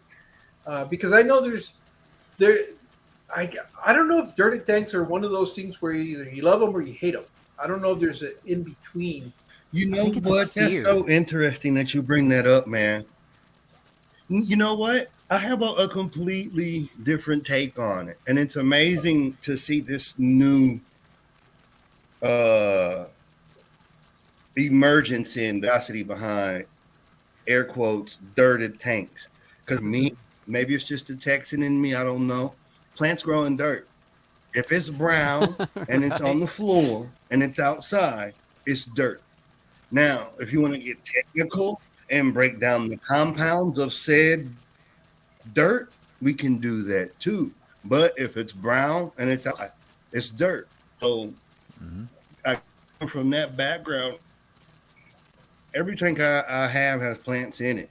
So I'm always going to mix my dirt accordingly so I can grow plants. In this case, we're educated, so we know dirt is substrate. So I always make my substrate accordingly so that it can sustain plant growth. Like I heard you talking about the thing, like it expiring. And I don't know if it's so much as expiring as this is like coming into, like they come into a season. And I think it's, so like in biology, it's linear growth, exponential growth, and right. So once that critical limit is reached, that's when this environment can no longer support linear growth or exponential growth. It's just like right there, like it's hit the critical. It can't sustain any more life, and that's the phenomenon going on with the substrate. Like once it hits what it can sustain without us augmenting by adding something or taking away something, i.e., water changes. You know what or I'm saying? adding more fish to the push-up path. to the That's point what of you its got. load. And I think what it is you have right. phenomenons don't change. This is nature. What changes is the Mhm. people that pass through the hobby, through the fish fan, through YouTube. We all have our different perspectives and takes on something that's going to happen regardless, and we just put our spin on it. But we really ain't doing. This is nothing profound. Like I hate No. to be that guy, but you know what I'm Nothing saying? new. Like This is how- I mean, nothing honestly, like, it's like how it profound, originally all started. Like, holy shit, plants growing dirt. You know, like what do you want me to do? Mhm. You know, I But was gonna yeah, say before so- you started that you actually keep me on the straight and narrow on that. The times that I've like messaged you and asked you for help, you're like, "Nah, dude, just pull your head out of your ass. It's just dirt. Put some freaking dirt in it and just run with it. Let it do its thing." Basically, like, and that's literally how I talk too. That's affection. You know, I think it's but Texas. yeah, this Yeah. is dirt, man. This is It's literally just dirt. Steve. Because I know other I mean, Texans, they don't talk like that. Oh I didn't say it ain't got nothing to do with Texas, but yeah, you know. no, it is I was affection. saying that. Oh, I mean, I saw a video today on YouTube this morning, and some guy recorded his last day of high school, and it just so happened to be 1999, and it was low key nostalgic because I was like, no cell phones, barely had the internet. We still had dial up. Like if you had, barely had Had a the internet. pager. Had your 99? Motorola pagers. Yeah, barely had the internet in 99. Barely. No. Yeah. No. It was there, but it wasn't big. Like especially here, it I wasn't graduated that in big. 91 and we already had internet. But like It the was internet dial up. was a It baby was though. AOL. Right, you had AOL. Mail. You had Yahoo. Like it was look, you had Yahoo. You remember Lycos? No. Oh my god, That was supposed to LIKOS. be the next. LYCOS. That was supposed to be the search engine to run. And then Google was a baby, and everybody was like, what the hell is Google? You know? I still remember making my Yahoo email address and password in like 99, 2000, something like that. And like now, anybody with Wi-Fi and a computer can freaking be Joe Rogan. You know, get you some Yeah. headphones and a computer. You got something to say, whether it's the truth or not, whether it's good or not. Somebody will entertain it. So it's just crazy, you know, how boom, 99. I was looking at TFH magazine, you know, like it wasn't cool. Like, look at them fish tanks behind you. I got a jungle behind me. This wasn't cool. I've been this way my whole life, like seriously, but it wasn't cool. I have no friends because of it. You know what I'm saying? But Yeah. now it's like shit. I'm gonna be a YouTuber, so let me go get on Facebook Marketplace, find whoever's getting rid of their tank. Let me go get me some boards. Let me go get me some cinder blocks. I'm gonna find a room, any horizontal vertical space that's not occupied. I'm gonna put a shitload of tanks there. I'm gonna fill them all up. I'm gonna get some sand from Home Depot, and I'm gonna put dirt at the bottom of everything. Put Home Depot sand on top of it. Boom, got me a fish room. That wasn't cool 20 years ago. Well, it's not necessarily cool now. The only It's problem not. is we think it's cool because we found the people that have the same opinion as we do, and we think we're cool, but we're not. You talk to anybody outside of this community, we're the weirdos. Yeah. You have a Yep. problem. We all Yeah. have problems. Yeah, there's a lot of people that will never be sold on a dirted tank like whatsoever. Just because they've had bad experiences with it in the past. But I mean, you know, technology along with information, like Steve was saying, you know, nothing's new, but the methods that we use and the ways that we go about it and the fine tuning of everything, I think is really what's starting to actually make a difference and start to come into change with all of it. So I think for dirted tanks especially, there's a lot more information out there now. And I'm really, really glad that there's a lot more people that do it. So let me address this question for Jay. He's asking on dirted tanks, do you guys have any special mixes you use for the soils? I hear different things from different people on what they add. And yeah, there's a there's a lot of different things. I guess you can go as complicated as you want to make it, or as simple as just uh, using dirt out of a bag. But I know, Tommy, you actually make your own compost, don't you? Mm-hmm. Yes, sir. Now, are I you? got some in the backyard. I was gonna chime in on Jay's question, but I was waiting for y'all to Go ahead. because check this out. So like a lot of people that are like newer to this side of the aquarium hobby, right? Like Yeah. they didn't know we was going this hard. Aquascaping, right? What y'all got to remember is when Sensei Amano brung this stuff in, you got to realize that several different art forms were integrated into one. Nature photography, because he was a photographer. Bonsai, believe it or not, because he did bonsai. So then you have the Zen gardening, the art of the discipline of making the garden, then destroying it to illustrate impermanence. So when he merged these things together, a lot of that stuff came from the horticultural side. It came from the bonsai side. You could thank Tom Barr and the Church of Tom Barr on the plant side for a lot of this stuff too, with the manzanita wood. A lot of this stuff is bonsai tree skeletons. That's why those pieces look so badass with all that character, is because they're bonsai skeletons. And that's low key.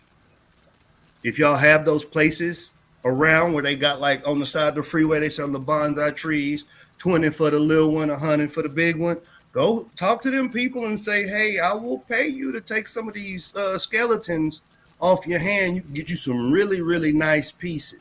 But going back to Jay's question with the soil, if you look into bonsai, a lot of those ingredients transpose directly. They're the same. They're literally the same.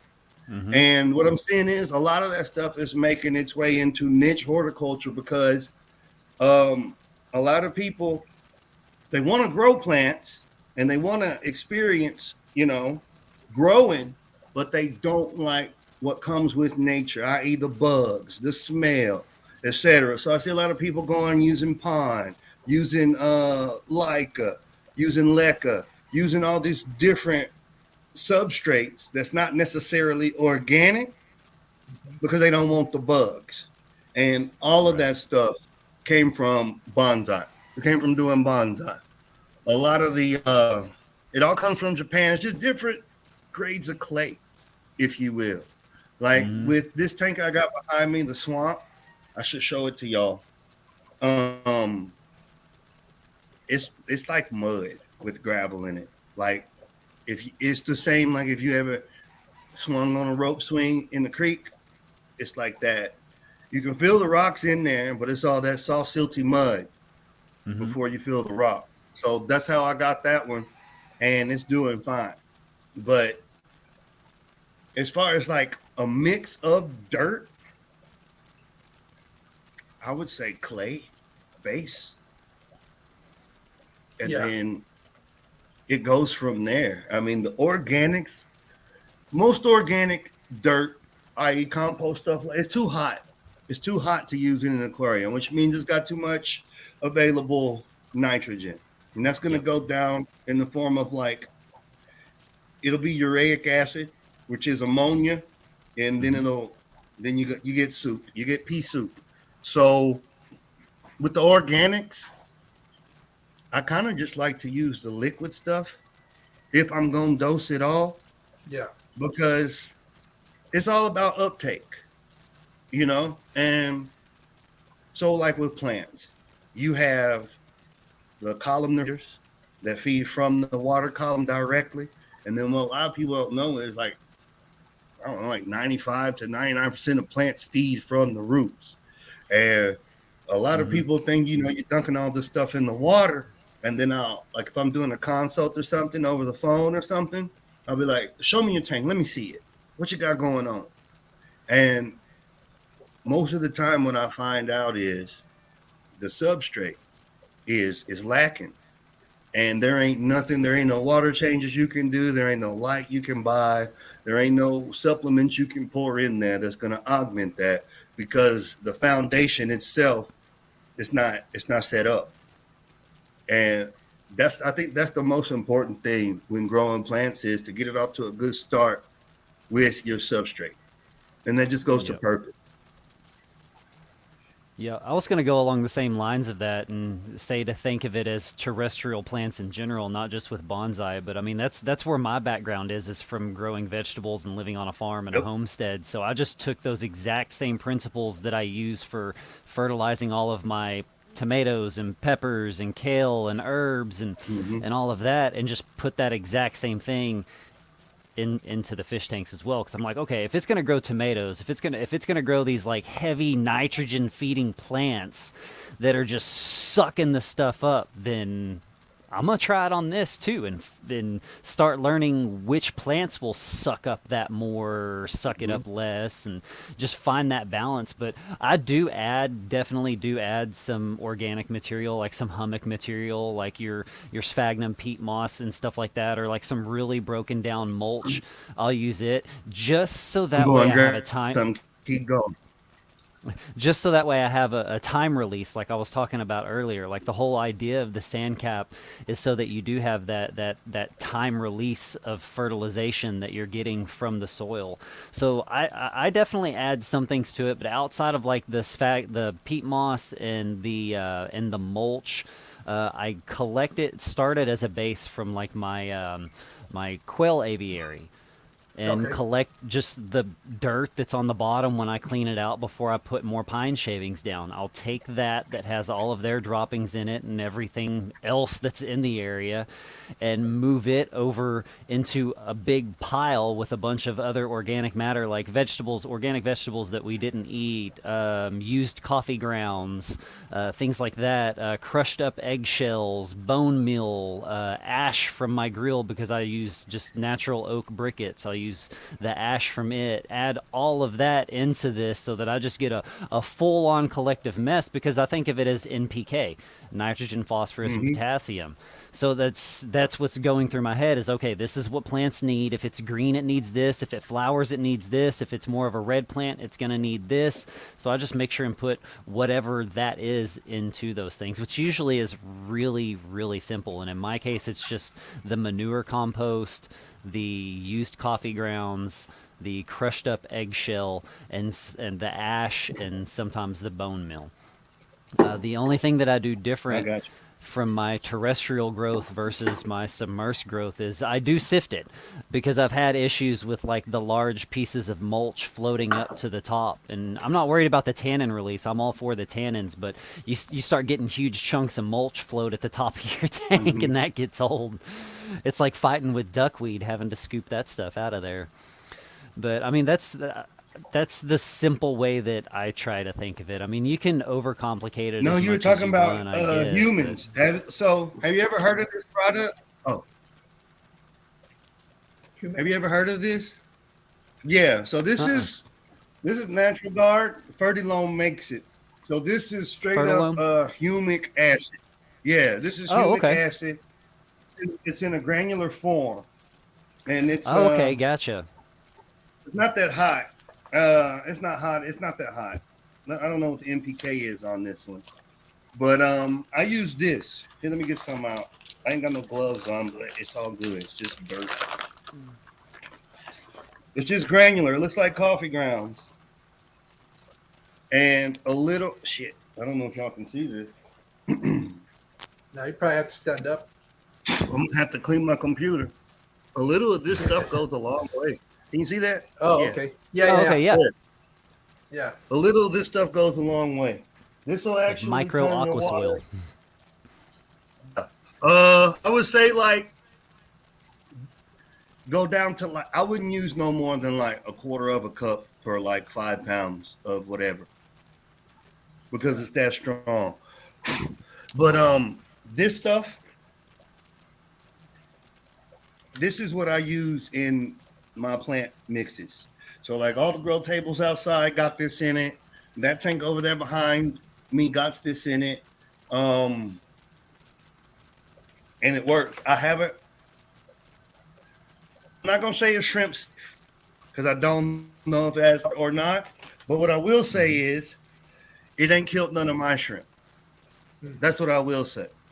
Because a lot of Now, people, being when the you- extraordinarily cheap person that I am, I definitely have to ask how. This is Like, cheap. it's okay. I was gonna ask that the price of I that bought versus this the price bag. of peat moss. I bought this bag, and you can look how faded it is from the sun.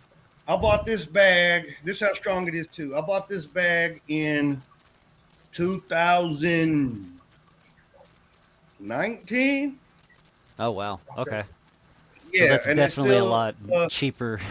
Yeah, yeah, and I think it was like 12, 15 bucks, if that. And yeah, it just, so basically, I'm like you, man. I'm cheap. All right, that's my whole claim to fame. That is the only reason us three is over here even talking right now.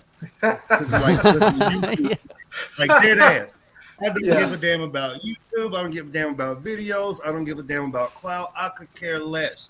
What I do get tired of is seeing these cocksuckers up here lying, killing fish and shit, being the company man, plugging all this bullshit, making people think that's the only way to tank. Yeah. That's not the case at all. And what I try to explain to my lovelies is you can have these amazing tanks. All you got to do is read books. Literally, just read books. The same chelated metals and minerals and X, Y, and Z that these people put in products and put a fish on it and I'm like, well, shit, cut out the middleman. I like to go up and down the supply chain and see where stuff is because I do logistics for a living. So I'm like, well, shit, these cats that bag up this substrate, well, shit, they must have contracted it to a rock yard in Florida. A quick Google search will find the only 2 or 3 people that manufacture this mineral in bulk in the country. And holy shit, I just found the source. Then I find out the other products they make, see what's fish tank safe, and you kind of just do it like that. And that's how I came across this. Because this is like literally, this is from leonardite. Google leonardite. It's a mineral. There's only like so many people that manufacture this stuff, and this stuff is made in Texas. So it's just to do the research, do the Googling. I never liked somebody like standing between me and my happiness. So it's like, all them kids, they got rich daddies. They got new bikes at Christmas and shit. And then here we come, we poor. You know what I'm saying? We sitting over here borrowing tools and shit, trying to piece some stuff together with lawnmower wheels and scrap tin. You know what I'm Learning saying? how to weld at 10 years old so you can make your own bicycle. Take a coat hanger, wrap it around there a couple times. You good? You gotta kind of get at an angle so you don't bust your ass, but it'll roll. Like that's me. So it's like, nah. So that's really my whole claim to fame with this YouTube fish thing. It's a hobby. And here's the thing with hobbies. Spending money should be a choice. So when you get these people up here saying you gotta do all this stuff, I just like to call bullshit. Hey, if you want to go spend all that money and you blessed and you can, then go do it. It's awesome. I'd love some of that stuff and like Kessel pendant lights and some people want to do that. That's what they get out of the hobby is how much money that they spend put into it because it's like their way of showing off. Not that that's a bad thing. We all do it. So I mean, exactly. That's fine, but don't. But when they set this precedent that this is the only way that you can do this, this is the only way you can that's be when your successful. mind closes. Yeah. And see, I wouldn't even have a problem if they was following the basic rules of animal husbandry, but they don't even know the basic rules of animal husbandry. And they sitting up here trying to tell people all this shit. Next thing you know, you got the homie.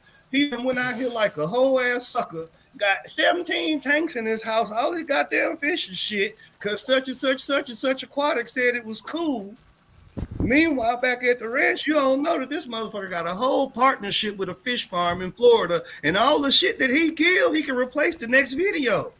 And these kids don't know that shit, and they don't know how to count. I'm a Generation Xers 80s baby. If a video has clickbait on it saying you go into the store and buy all of the fish in this tank, Bitch, you don't think I can press pause and count the damn fish in the tank before and after your transaction to see if you're a liar? And that's just basic integrity. And if you got to lie about something so small as a purchase, I'm not finna trust you or gift you with my precious time by watching your stupid ass video. Oh So man, I that's bet you are fun to sell a car to. shit. Yeah, just to add to Jay's question, the only thing that I've always been doing the soil and the sand, and eventually I ended up mixing it in with gravel, so I don't have that high concentration of soil. But I do try to use organic or compost. I don't have the luxury of doing my own compost out here. My neighbors would run me out of the house if I did. Because of the flies and the smell. But I do try to buy it when I go to the big box store. Make sure that it's 100% organic, that it doesn't have any added fertilizers to it, and I'll mix it with that. But what I recently started doing, and this is kind of now merging two different philosophies of fish keeping. I started adding a clay-based substrate, whether it's kitty litter or like the Zorbtech that you find at the auto shop. It's that baked clay that they use to pick up, messes on the ground. I've added that, and I've added laterite, which is an iron source, and I've mixed all of that together to make my base a nutrient substrate, and then I just cap it off with either gravel or sand. And I found that combination there has given me the most success so far, and I'm really enjoying it. And that's what I'm using to grow up plants. Now, granted, I do not keep any high-tech plants. You already saw what I keep. I keep the very basic beginner plants, and I do that not because I don't like those other plants. It's just I don't have access to them. I live in an area where the only thing I can buy as far as plants is what Petco or PetSmart can sell to you, and so that's very limited there too. And the other thing is, I don't want to spend a lot of money on lighting either. So what I use is stuff that I can grow with my shop lights. That's all. Yep. That's all that I'm. You brought up something funny, man. Me and Watts was having a conversation earlier this week because I got him ditch watching. All right. So he called me up. Yeah, bro, man. I think I was asleep. Some shit, the phone rung. I jump up and I'm like, what's up, man? He was like, bro, did you see that picture I sent you on WhatsApp? I was like, no, I ain't seen no damn picture, bro. I was asleep. And he was like, check that picture out. So I looked and I was like, it's a ditch with some weeds in it. He was like, no, look at the plant. Tell me what it is. And I looked and I was like, bro, it's Luigi. So what? He was like, yeah, I'm about to get a shitload of it. And I was like, okay, cool. So Texas, we have Luigi Repens. It's native. Me and him were talking. I'm talking about Super Red Mini. And I'm like, Super Red Mini's a cultivar. I was like, here's the deal. You just said high-tech plants. I was like, look at nature though. Look at how God's got those things set up. So I got you. So they're growing in about 4 inches of water. They're getting blasted with sun. They were growing immersed. We had a rain. It flooded. So now they're converting over to immersed growth underwater. They're taking full advantage of this atmospheric CO2.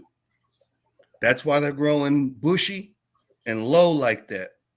I'm explaining to Watts that the atmosphere reflects light differently than water does. And a lot of people don't think about that when they start talking about high-tech plants versus low-tech plants. Yeah. There's only one type of plant. That's just plants. And what we forget is a lot of these people making money went to college. They have degrees. They know how to describe these phenomenons and these processes. They know how to manipulate them and sensationalize them. So we spend money because we feel inadequate. That's what business is. preying off of somebody's inadequacy. Y'all need to go look up Edward Bernays. Edward Bernays. He's the guru of PR. He's Sigmund Freud's nephew, believe it or not. He figured out how to attach emotions with buying shit. Hence, you know, a real man smokes Marlboro cigarettes, or if you're a lady, you smoke Virginia Slims, maybe. You know, like I drink Folgers coffee, you know, real American drink Modelo, that bullshit. Yeah. Like you attach your insecurities, your wants, your needs, blah, blah, blah to stuff. So in looking at that, I was telling him, I was like, bro, Ludwigia, Super Red Mini, it is still repping. It's been cross-pollinated and developed horticulturally to produce anthocyanin more heavily to give you a redder plant under less light. And it stays red longer. That's it. So then you start coming out with these cultivars from like Tropica does it. Why? Because they got a lab. They can do tissue culture. A lot of the arguing is because of misinformation and people not being educated. And then when you put your ego into it, because like a fish tank is about showing off. We see it. Like, you know, we had that one cat that can't see the aquascapes. He's the only one. And I think that is amazing how he does that. But like watching him low key made me appreciate being able to see my tanks that much more. Because I could only imagine like what it would be like to not be able to see. Yeah. Like my aquariums. You feel me? Yeah. So the blind fish keeper? Yeah. Yeah. Yeah. So like a lot of the arguing and stuff is because people aren't educated and they don't know. And then you got people like that. They're like, well, shit, if we educate the people, then they're going to know our gimmick. The jinx is up. They're not going to buy stuff from us no more. Me, I beg to differ. I think educated consumers are always the best consumers. Mm-hmm. And if people were just more transparent, then we could be that much more further in the hobby. But when you got people that don't know that cryptocurrent pink flamingo does not occur naturally in the wild, when you got people that don't know that broccoli is genetically modified food, like real broccoli, wild broccoli don't look like the little green trees y'all eat in the store. A tomato, like wild tomato don't look like that. The majority, like these buzzwords, you know, like GMOs and all that shit is genetically modified. I'm sorry to tell you. Oh, yeah. Corn, maize, wild maize does not look like elote. It's not a big yellow, delicious thing that the little black boy made a song about that went viral. I'm sorry, corn That don't shit's look like like red and purple and all kinds of stuff. Yeah, you can't eat it. Let's put it there. It look like bird food. Yeah. You know, so I think it goes back to education, you know. That's for a lot of plants, though, too, because wasn't it apples as well? Apples used to be poisonous to eat, and our That's all the intervention is tomatoes. what changed it. So tomatoes, and peppers, they're all the nightshade family. Yeah. Mhm. And capsicum, toxic, like a lot of this stuff is. I want to know, it's the same thing with aquariums. Like we're pioneering. Somebody has to be the canary in the cave, right? Yeah. Somebody has to go kill some fish or do something to pave the way. That's just how it is. You know, how many people die before we figured out that tomatoes taste good in spaghetti sauce? Right. I'm just saying, like Yeah. for real. Usually a red means toxic, don't touch. Like in nature, if something's red, it's red for a reason. It means eat me if you want to. It'll be your last meal. Yeah, the brighter the color in general, reds, oranges, bright Toxins. yellows. Yeah. So I don't know. Yeah, that's weird. We've messed with stuff too much to the point now where we've lost control and we don't know even what's going on anymore. Well, We do, but I don't want to go it too just much left a into lot it of because we're saving this for another show about the light and stuff. Yeah. But like that's really what I was explaining to Watts. It's not the plants. What it is these cats, they learned how to set up a ditch. So a high-tech tank, okay, Yep. is a ditch.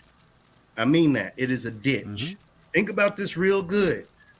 A ditch is the only place where you will see this marginal growth, unobscured sunlight. These plants get impounded by full sun 8, 9, 10, 12 hours a day in minimal water. So no more than 6 inches of water. And most of the time, you got the surface agitation from the wind. So like that gas exchange is just going through the roof.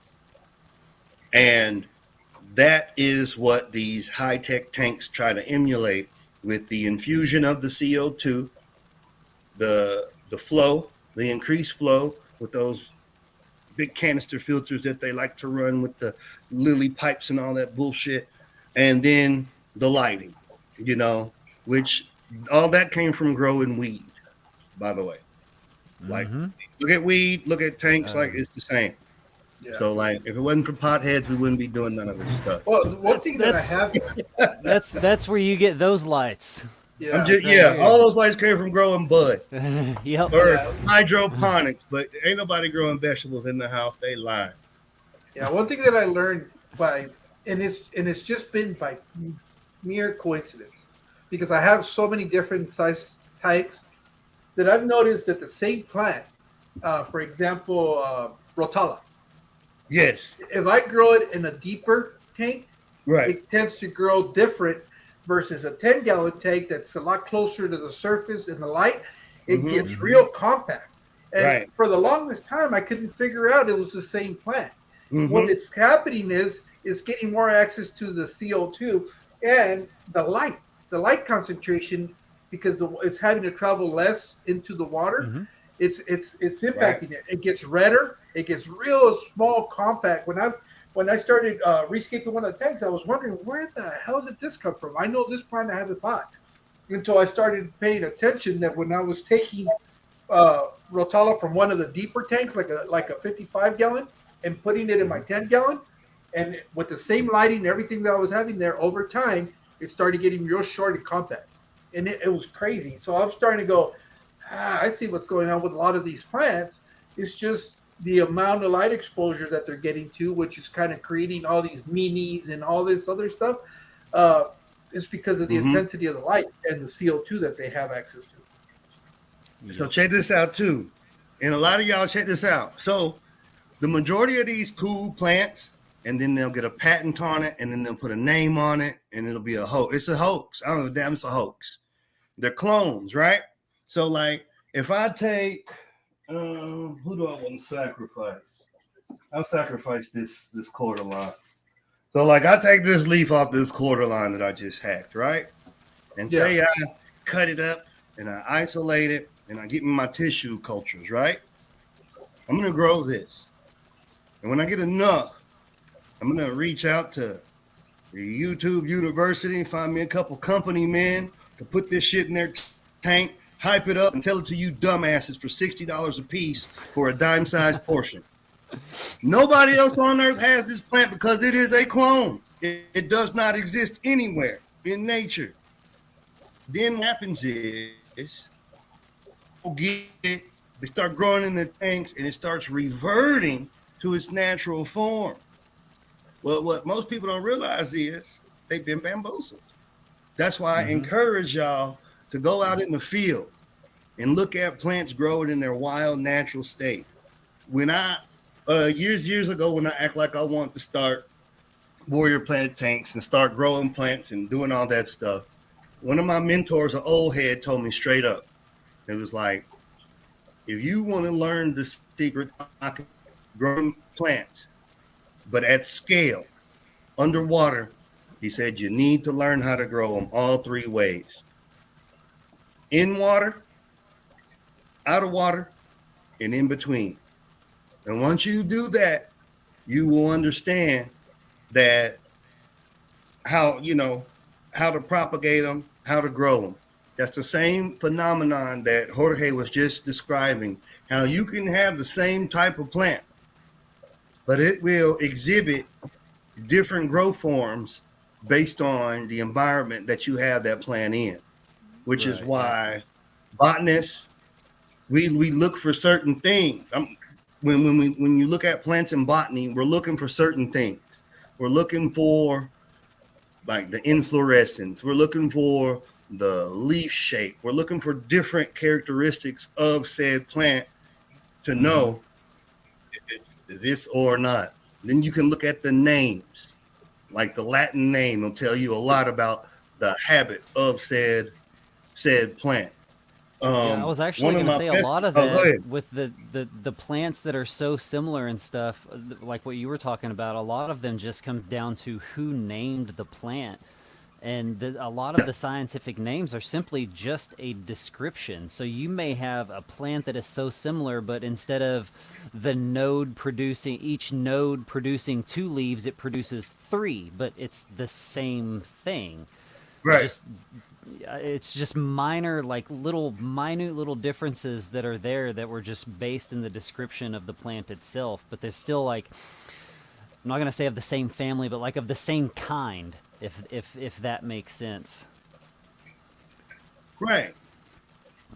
It's different enough to put your own and generate a little revenue. Exactly. Like one of the ones I see is Anubias. Anubis is one of the perfect ones.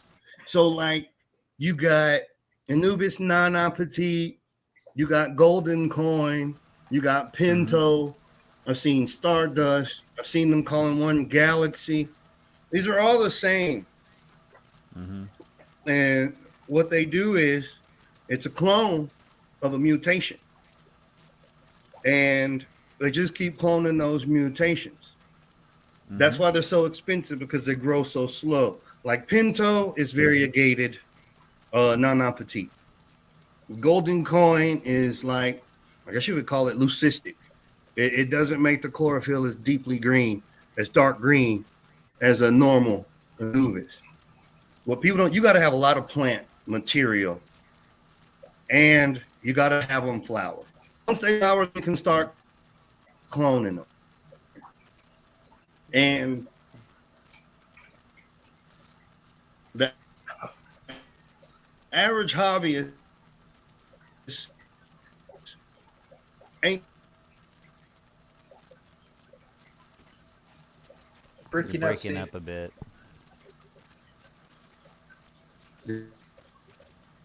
We caught the average hobbyist ain't, and then it cut out.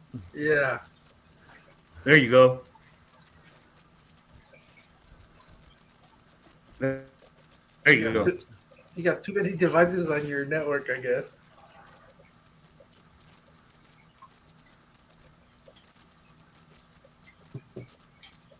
Yeah, no, it's still cutting out. Yeah, that was the issue we were having last time on the stream. Sorry, I'm reading a message. Oh, No, he's right. I mean, it's the same thing with a lot of things, animals as well, and the same thing with flowers too. I mean, the way that they get like if you're looking at any flower and something catches your eye, like say you're at a nursery or just at Walmart or something, looking around in their flower or plant section, and you see a flower that has multiple colors on the petal or has spots on the petal. I mean, that's all a mutation. That's basically, it's like it's a disease technically that the plant has, that they've built into that plant to give it that disease so that it produces that effect or that particular look to it. well,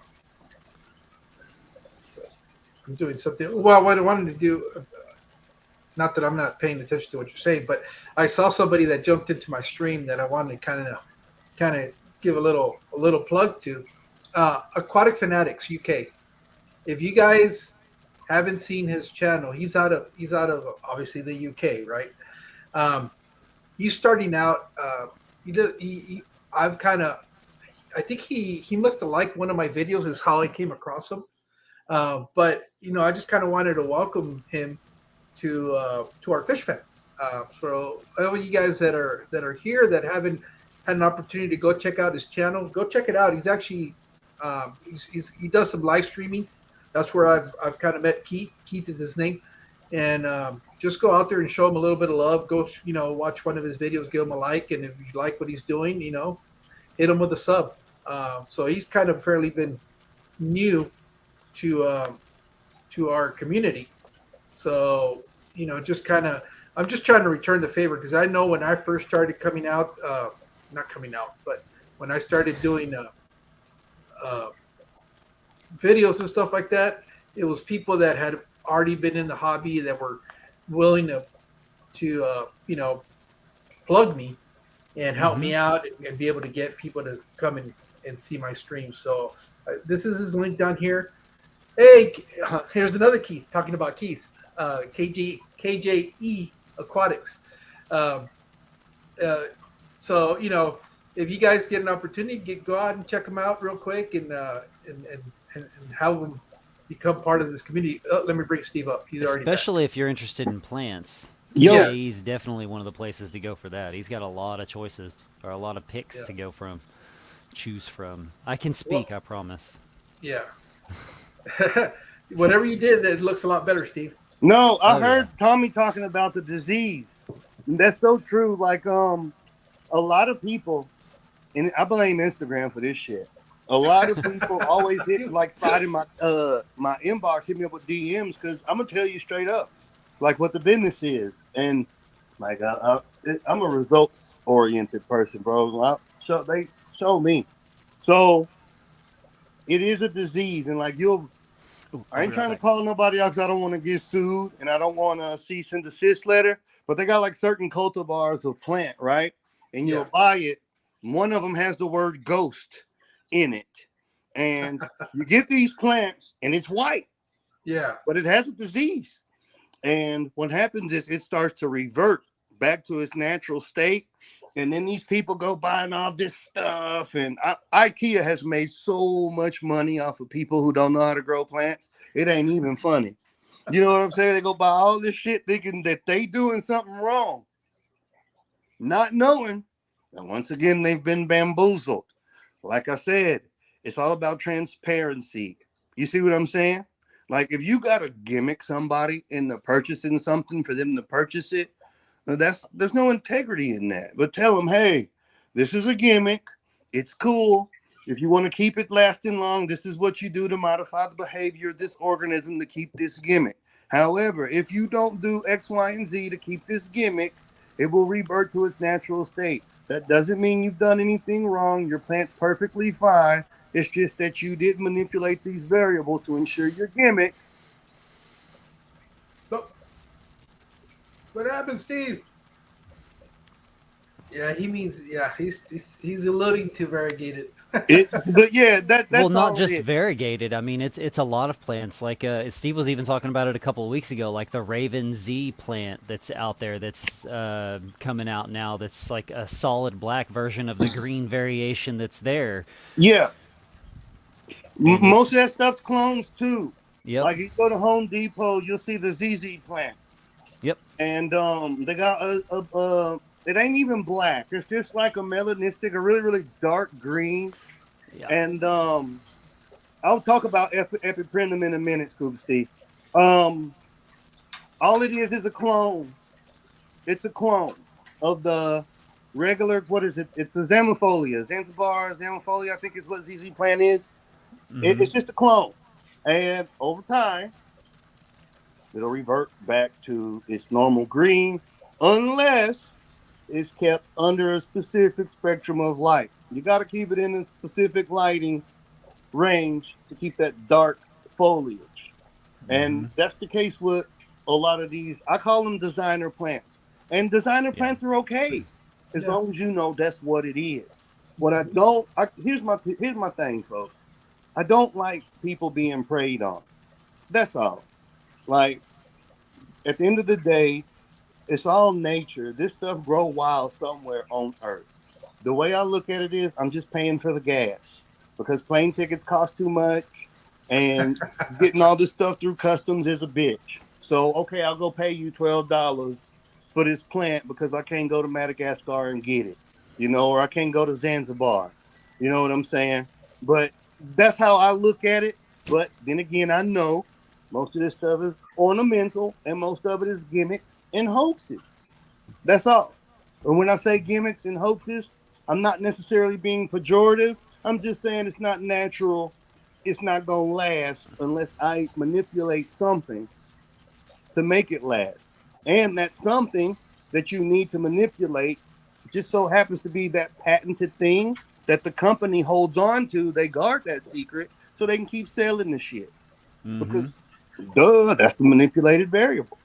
But go ahead with the epiprimnum. Like Pothos, I mean, I love it. I think it's an awesome plant. And, like, it's a blanket name. Like Pothos is blanket. So you have epiprimnum, Scindapsus, and some philodendrons are classified. Right. They're all grouped into the blanket term of Pothos. So like, I have them. Shit, I got them on deck. So this is a sorry excuse for a Scindapsus. Got nothing, fuck nothing up. So this is Scindapsus. This is a sorry excuse for a Scindapsus. It's Pothos, but it's not. Then I got some Cebu Blue over there somewhere. That's epiprimnum. So like in epiprimnum, there's only like a handful. You got epiprimnum aurum, which is a regular Pothos. That's the devil's ivy that everybody knows and loves. Then you have like Global Cebu. green. Yeah, Cebu Blue is epiprimnum penitentiatum, I think. There's a couple more, but they're like collector item. Yeah, Steve. But I think Yeah. Steve's question is more regarding to using them in aquarium tanks. Absolutely. Hell yeah, bro. Yeah. Right That's what I was now, showing right here. I'm Yeah. doing. I got an experiment going as we speak because I got to like scratching my head. Like, hold on, ain't nobody gonna tell me shit. I'm growing immersed right now. Because I was like, man, this shit looks so good. But I'm like, you ain't finna tell me that in the Philippines, in Southeast Asia, in Indochina, where this stuff grows naturally, and in all the other places globally where it's been introduced as an invasive, that it does not grow in flooded state at odd times out of the year. We talking during the rainy season, you could go from 6 months, and in some places extended flooding like up to a year, 8-12 months underwater. There ain't no way. So I was like, well, let me see. So I got some, and it's doing good under the grow table, but I am cheating. So the majority of the plant is growing underwater, right?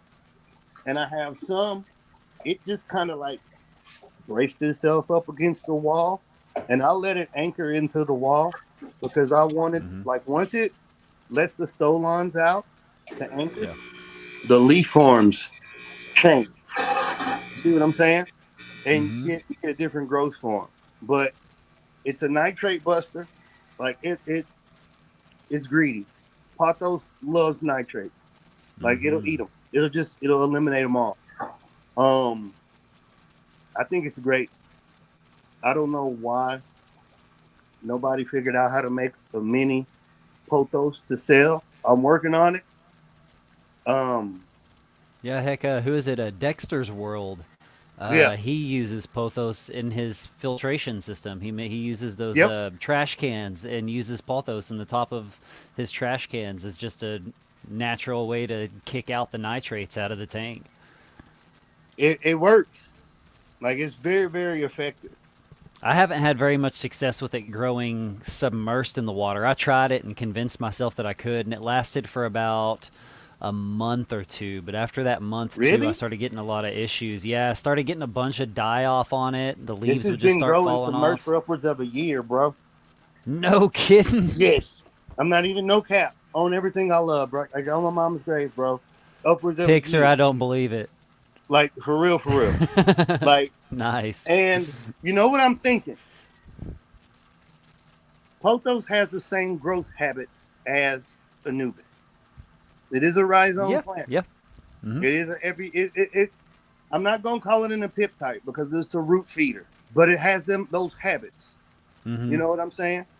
I'm thinking the same way you get that submerged growth from pothos, especially some of these like cultivari ones, like the pothos, the one everybody's got, the variegated. Yeah.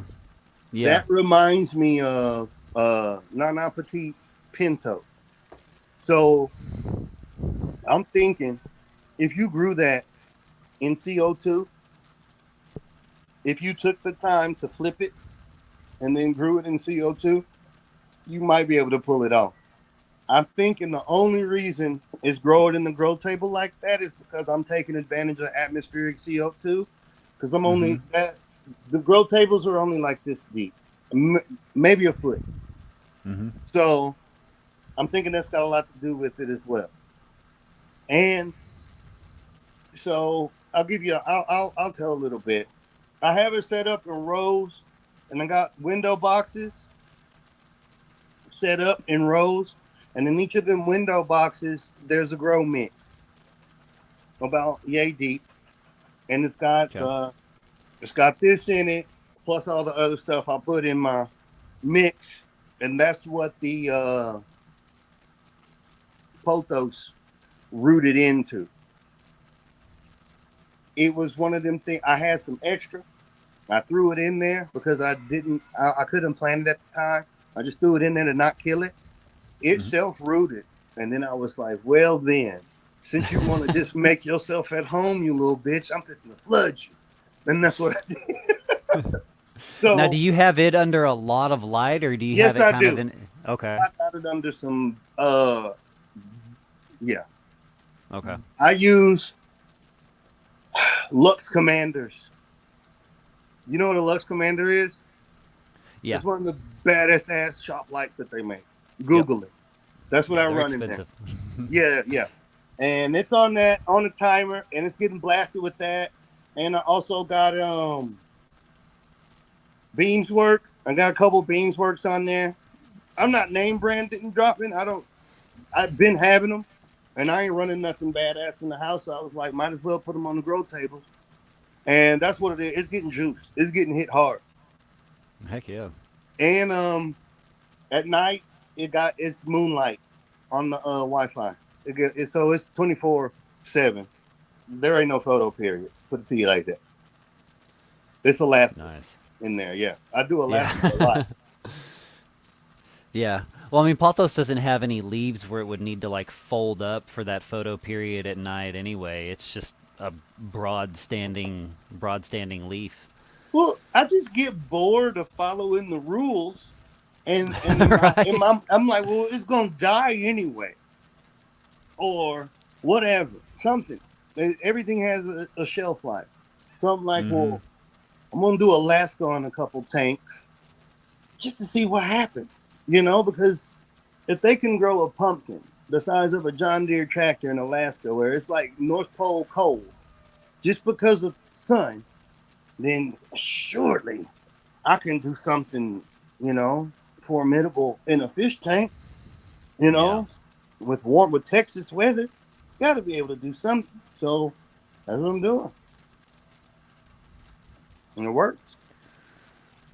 Heck yeah, that yeah, was pothos my is good issue. for It aquarium. didn't have enough light because I had it like buried, strung underneath stuff in the tank. You know what else is good besides pothos? Look at plants that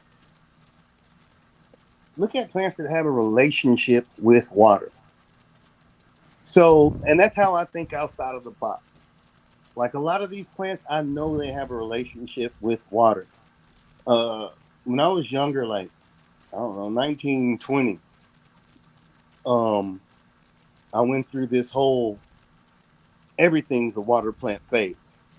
Because the Amazon, like, you could have told me I was a shaman back in the day. Started like just reading a lot of books, getting into a lot of like knowledge. And my understanding is like most of these plants, even though they're not sold as fish tank plants, they still live in flood zones that have monsoons that are subject to being underwater for extended periods of time. And then a lot of these plants, like this one right here, this thing, it can take a flood and it can take a drought because it's built that way. So you got plants that can literally be submerged underwater for like 8 months, and then like the next 4 months, it's like, Sahara hot. Mm-hmm. You know what I'm saying? And they're perfectly fine. And I started looking at it and I was like, okay. And it wasn't until I started selling plants that I started understanding all the plants y'all buy, they not grown in water. None of them. Not one. What do you It mean they're would not be- growing in water? They're not growing that shit in water. I don't grow the plants I sell in water most of the time. Mm-mm. You It's grow them just hydroponically. or immersed. Yeah. Yep. I mean, I would starve if I had to wait for these plants to grow big enough to see. You would starve. And the people that are saying that, they're lying. You can't do it. They just don't grow fast enough. They're grown in a semi-aquatic state or hydroponically, aquaponically, however you want to call it. And before they're sold, they start transition. We flip them. And I've said this in my videos. Y'all go check my channel. I flip all mine. So like, meaning if you get something, unless I tell you, hey, this stuff is in the middle, you're gonna have a die-off, it's flipped. Because people get plants and then they'll DM me or email me or some shit. And they're like, what's going on? I'm like, no, that's natural. It's flipping. It's going from immersed to submersed. You're not doing nothing wrong. Just give it Just time. learning, and it's learning a new way. That's all. Yeah. Well, people ain't trying to learn no new damn way. They want that shit to look like it looks on the picture. Mm-hmm. Or you're gonna be sending some money back on PayPal. And Yep. unfortunately, that's what you got. With social media is people, they do their own self-esteem based on something they see, and then it's like, well, shit, I must be doing something wrong. I suck. No, you don't suck. You're not doing nothing wrong. You just didn't get told the whole truth. That's all. And Or you haven't found your own way yet. Yeah, that's it. Because of I a like to lack of encourage education. people. Yeah. Exactly. And that's my whole approach to it. That's why I take the angle I do. I'm not gonna scare the hell out of you. Like how some preachers do. I'm just gonna tell you, hey, this is here for you. It's a great thing. Come on board when you're ready. We gotta open up. That's me. I don't like to use fear to predicate something so that I can feel like I'm needed. You know what I'm saying? I mean, it's just plants. Like, we could all die tomorrow and all this stuff will be fine. Like, all of it. Actually, it'll do better without us. Remember what happened during COVID when everybody stayed in the house for a few months? All the animals was like, oh, shit. Like, the animals came back, everything. Which is why I say F them polar bears. It's a hoax. Bigfoot was out in the corner. No, I know what you watched about them polar bears. I've got that saved on one of my YouTubes. What's that?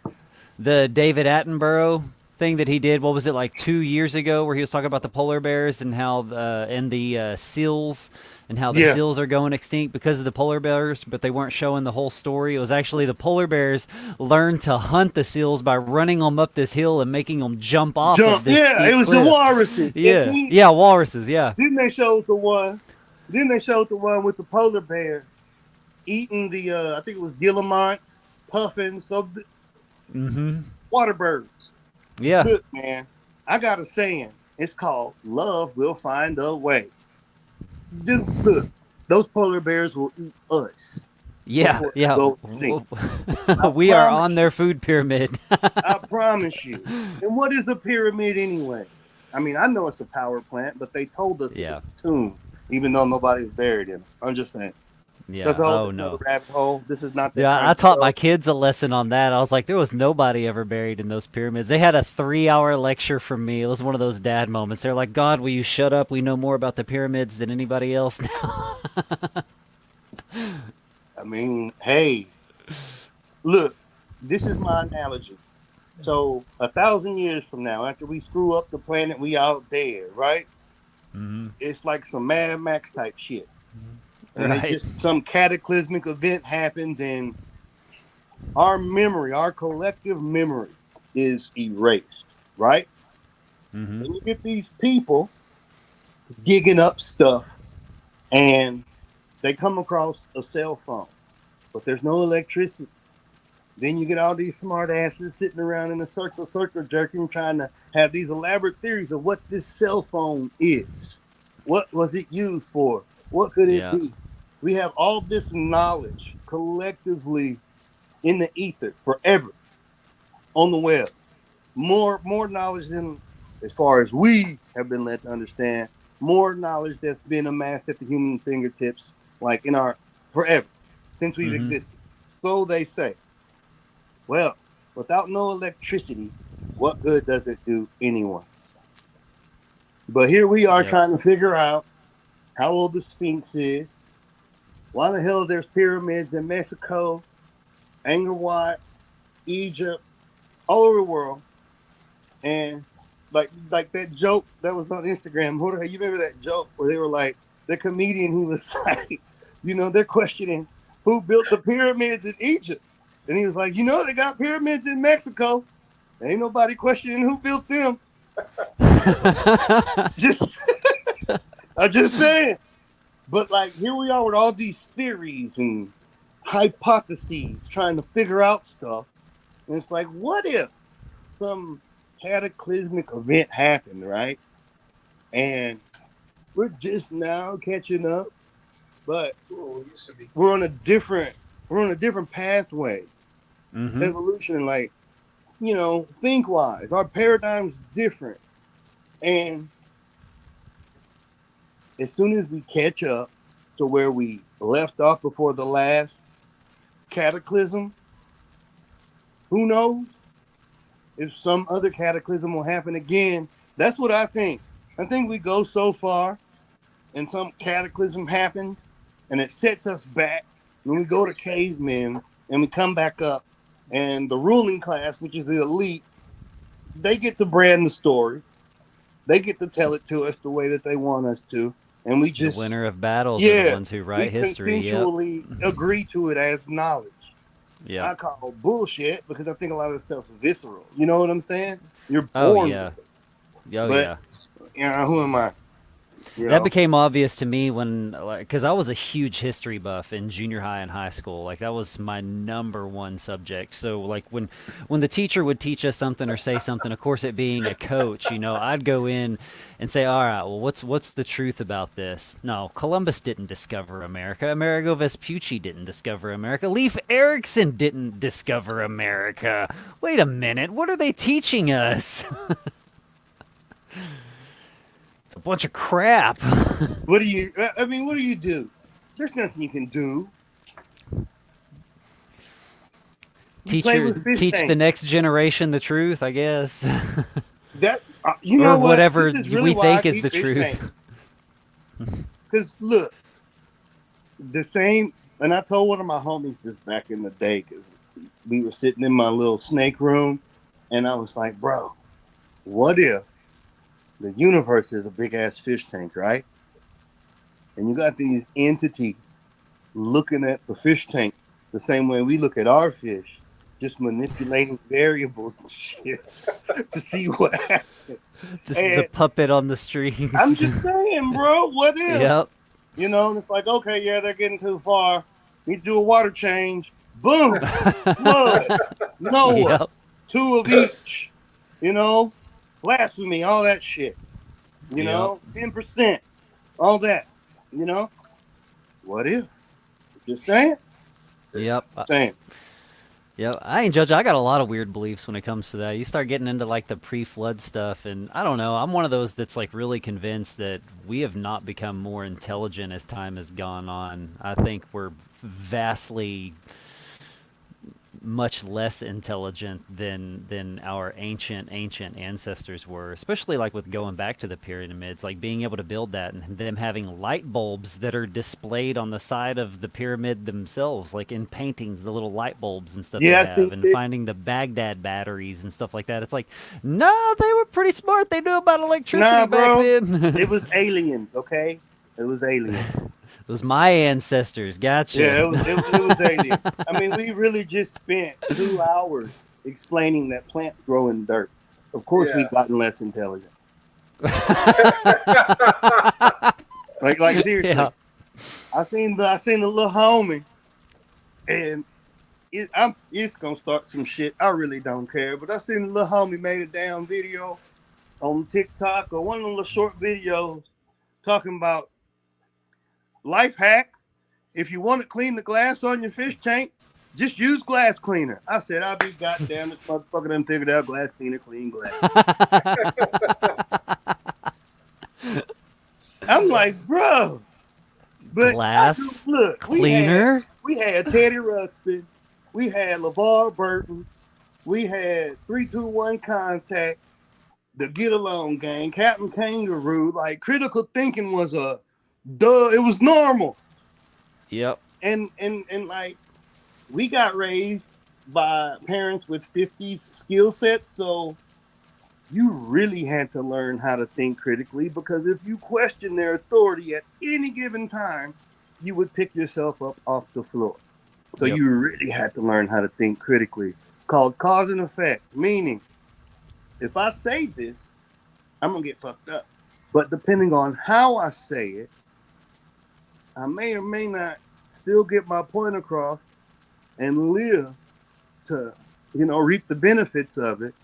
So let me strategize the cause and effect of how I'm going to convey this to my folks. And that's Yeah. what it did. It was cause and effect. Don't do that no more. Don't touch that. Why not? Well, do it and find out. Do that no more. Like, it wasn't about keeping us safe. It was about not costing money, because they didn't want to take you to the doctor for nothing, because it costs money. That's it. Or put some dirt on it. We had green alcohol. We had mercurochrome. Green stuff. What was the green stuff that would like leave your skin green for like weeks and weeks and weeks? Smell like menthol. I can't remember what it wintergreen. smelled. Was it green? It might have been. The monkey I can't blood remember. was red. That's mercurochrome. No, this was I think was like a malachite base or something like that, and it mostly acted. Malachite green. Yeah, it was a type of malachite green, but it was just like my buddy over in Israel. They just call it green stuff over there, and they still use it to this day. But I can't remember what it was called. They back put that then. stuff in like a salve, like an ointment. Yeah, yeah. I know what you're talking about. That's Yeah, for and it- animals, bro. That's for like cows and shit. Yeah. Yeah, they're using it over there. People used to use it, to heal a wound or a little scratch, back in the day. Farmers and stuff like that. They had it. That's what they had to use. So they're like, oh, well, it fixed the works. wound on the cow. Let's go. But that's just the same. I just apply that to fish tank and the hobby, basically. It's just common sense. There ain't no rules. You really can't do nothing wrong as long as you know what you're doing. Yeah. If that makes sense. I mean, obviously, you're not going to pour bleach in a fish tank because, it'll kill them. But Oh man, dude, there's this lady that lives up the road from me, probably like 5 houses down. They have an Amazon business, so when they're on vacation, I run their store for them. This lady is a biologist, gloats about being a biologist, and had a fish pond in the front of her house with goldfish in it. 3 weeks later, they were gone. I was like, "What happened to your goldfish?" She's like, "I don't know. I cleaned I cleaned all of the liner out with bleach, and they never came back after that." I was like, "Oh my god, come on!" shut up. I was like, "You're a what for a living?" Hold on, wait a minute. She cleaned the liner with bleach. How? With water still in it and the fish still in it. She lowered the level of the fish and started scrubbing the side of the liner in the pond with bleach and a sponge, letting it all drip down into the water that the fish were in. And she's a biologist. Man. Yeah, well, you know how it is, man. Sometimes, like, no, for real, bro. This is perfect because this is what every hobbyist has done. And I coin stuff. I like to, like, I talk in parables like Jesus, man. You remember Tiny Toons? Remember Tiny Toons? Oh yeah. You remember the little red-headed white girl? What's her name? Elmira. Remember Elmira? Yeah. You know how she'll love her animals to death? I'm gonna That's what love we him do. and squeeze him and Yes, call him yes, George. yes. Yeah. Yep. That's what happens with hobbyists. And you love it too much. What happens is this. Your judgment gets obscured by your eagerness, by your ernst to do good. You Mhm. want to do good. So baby girl had a lapse of judgment because she wanted to clean her goldfish pond. So the greater good of cleaning the goldfish pond, and in her mind thinking it's more beautiful, blah blah blah, that I'm doing good, it obscured her judgment to where she thought that if I add this heavy base, also known as chlorine, into the water, it's gonna literally cook my goldfish and they're gonna die.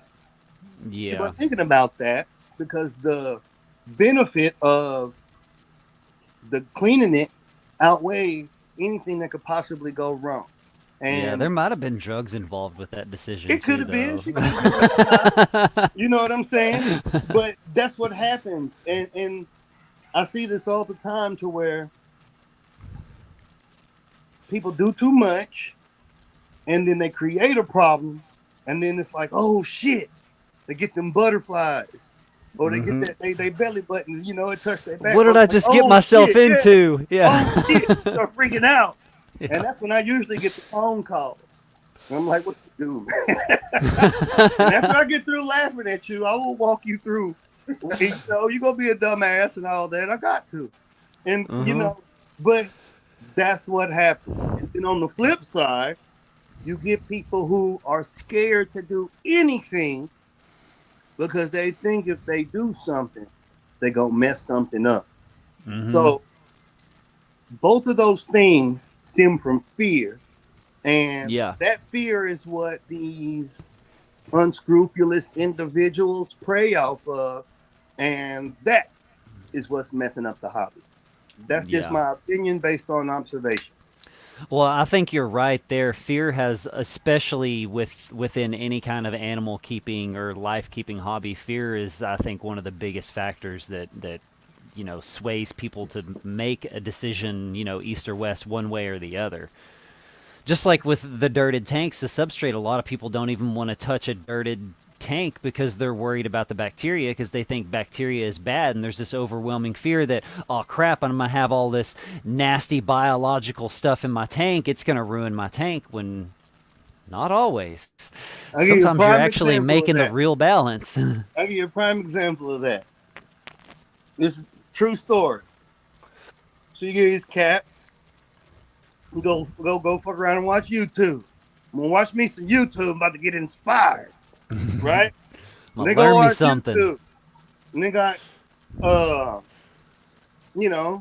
your fish tuber at Fish Tube Aquatics on the internet talking about botanicals and DIY and all this and everything. And they on the beach getting driftwood and blah blah blah, and they bring it home and do all this stuff, and they scrub it and boil it and do the acid test and all this crap.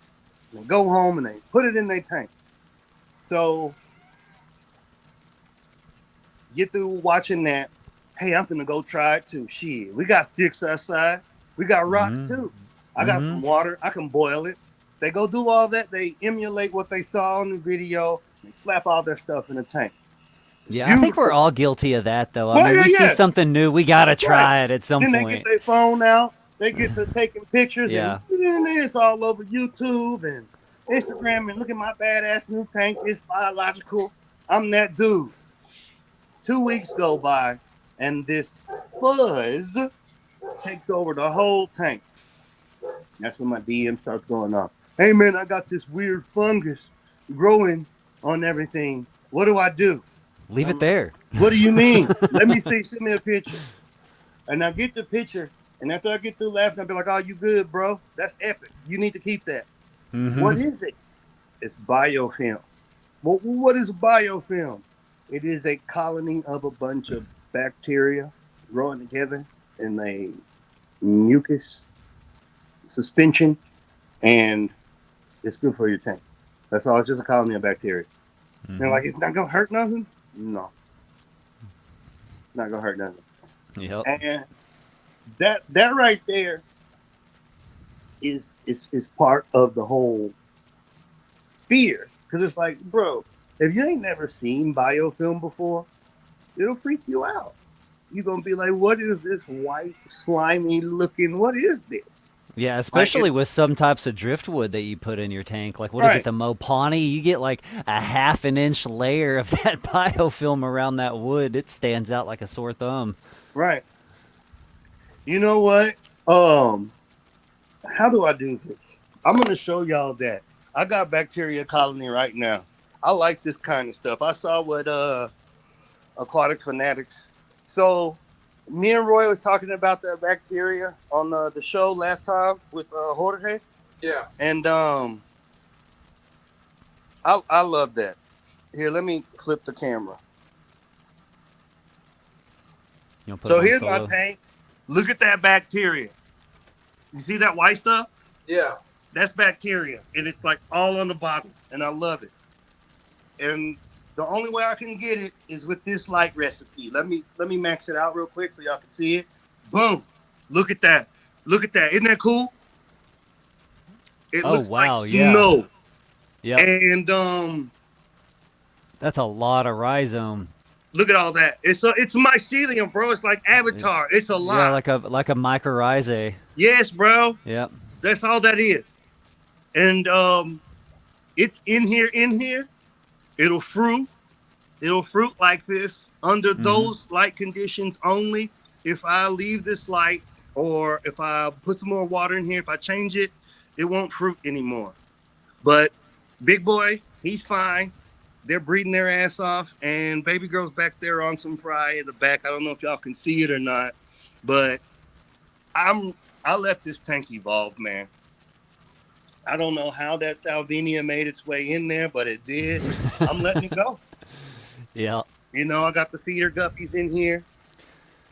Yeah. Do you still have the bark on all of that too? Yeah, they're steak endlers, but I call them feeder guppies. Poecilia wingae, I'm calling bullshit, man.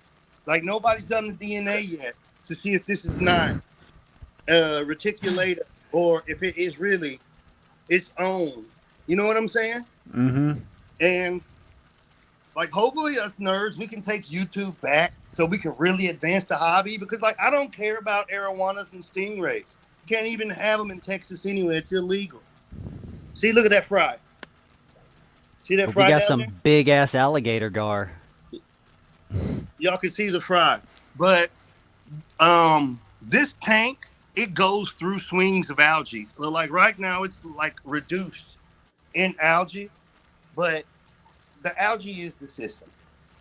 Like, the plants go based on it. So like when I came home from the DR, all of this Najas, it was like all in here.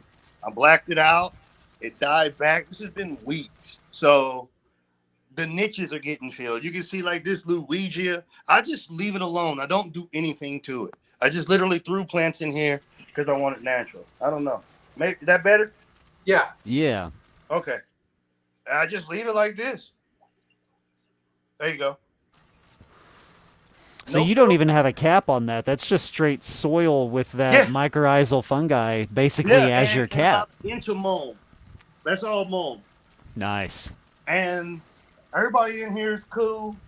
There's no technology on this tank except for a Viva Grow, one Viva Grow light. That's it. Nothing else. This brand right here. Yep. But yeah, that's literally it. And everybody in here is cool.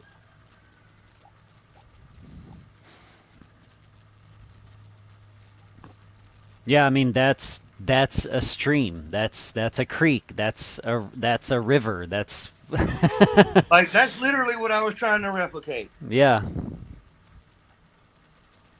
Let me get back on here. But yeah, that's like literally what I was trying to replicate.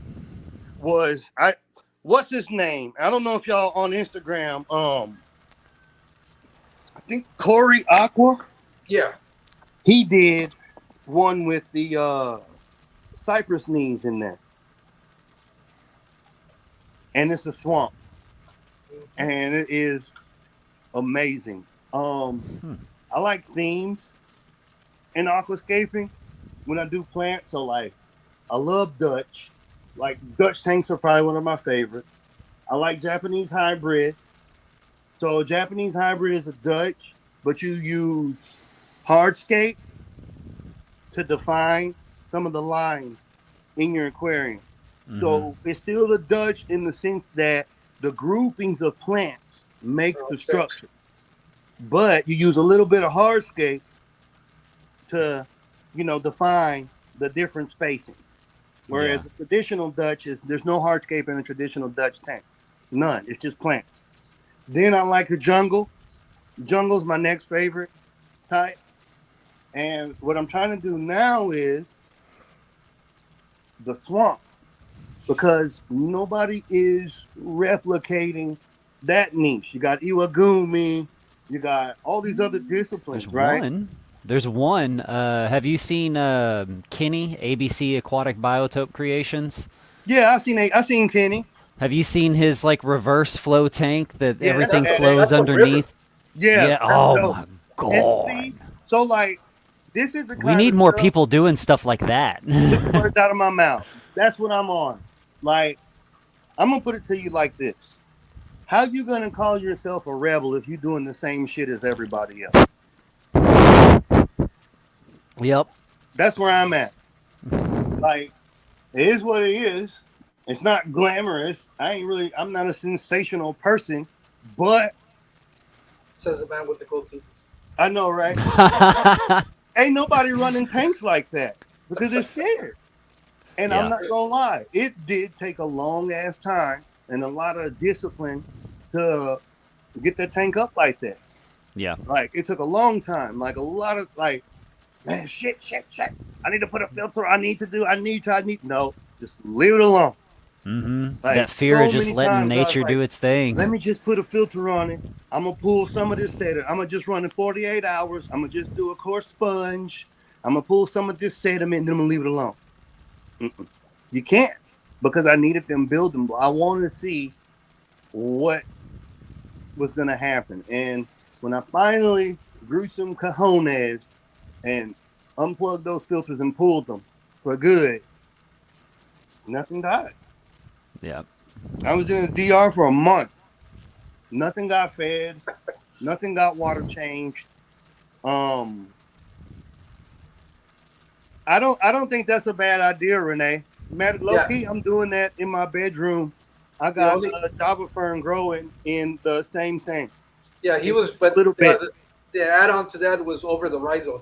Yeah. That's the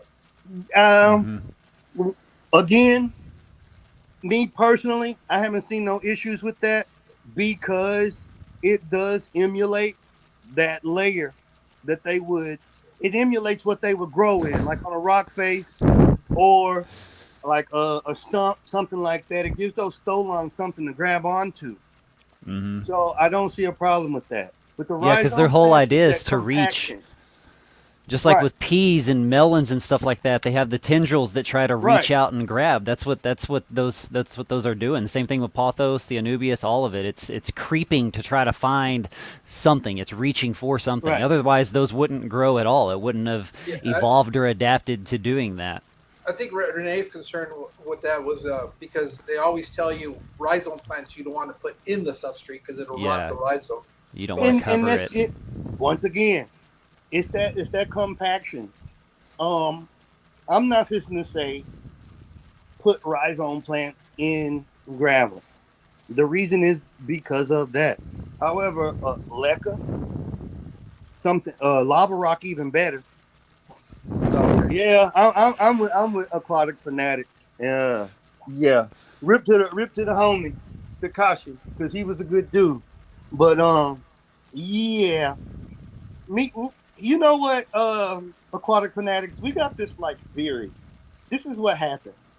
So you got all these nerds that used to get beat up in school, and they didn't get no girl, game. Then the internet came, and they started getting all this attention. And see, nature is a beautiful thing because I think you need bullies.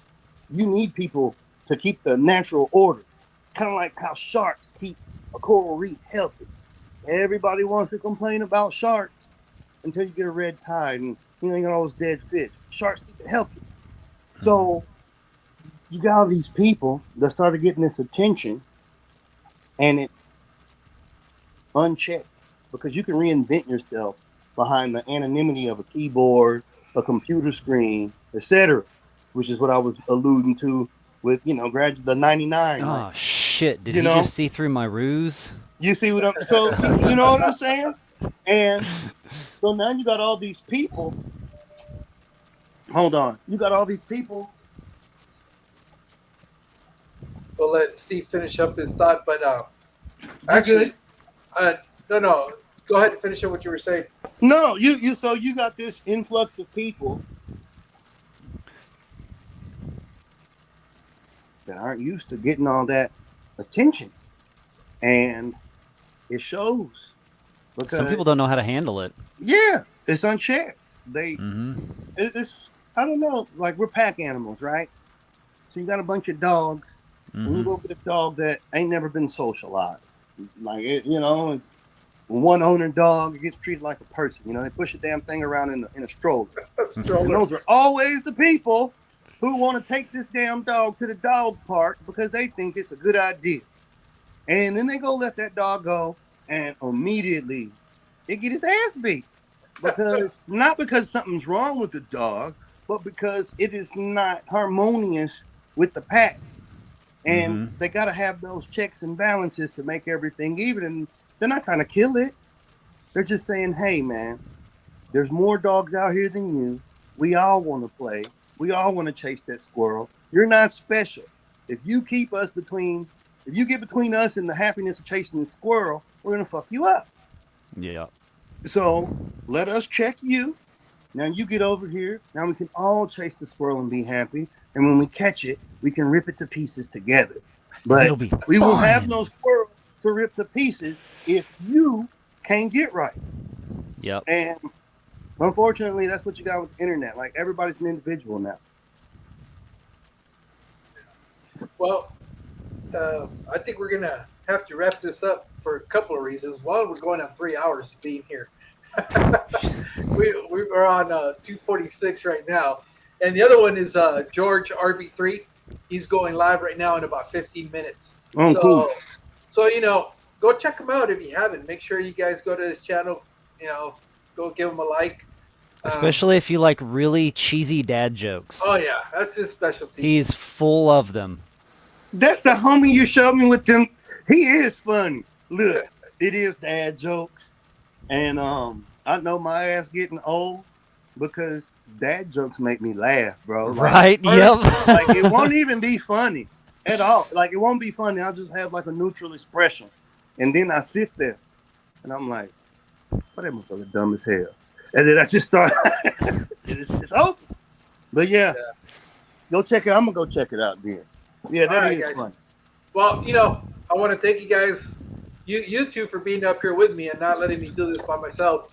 But also everybody in the stream for hanging out with us for so long with a bunch of nonsense. So Y'all come check us out in a couple Saturdays. We finna have a good one. Yeah. Steve and I do a normal stream called Fish Plancy Mas. It's got its own channel, and there you'll get a little bit more of Steve. We tend to stay more topic oriented, and we try to be more informative on that stream. My streams on my channel and his when we're I ain't got doing no that. notes. I have no notes today. Yeah, they That's don't. more- They don't have me like messing with them talking about the pyramids and shit. They actually Oh stay no, on we track. go. Steve does that on his own, anyways. But see, that's what I was gonna say. Tommy already know. Because if me and him get started, we gonna end up on the FBI watch list. That's why Yeah. I got a VPN on my shit right now.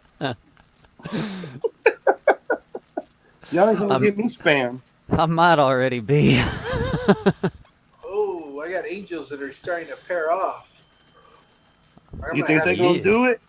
Yeah, they're cleaning off some leaves. You think they're gonna be nasty? Yeah, they are. You should play some I'm gonna play dim the some lights. music. I'm gonna dim the lights for them. Yeah, they're busy cleaning. They finally paired off. I got Okay. a playlist I'll send you. It's called the 80s Women Nostalgic Choices and Bad Memory. And it's got like some good songs on it. Real good songs. All right, Yeah. guys. Well, I really gotta go. All right, man. I just got off of work early this morning, so I need to go catch some sleep a little bit.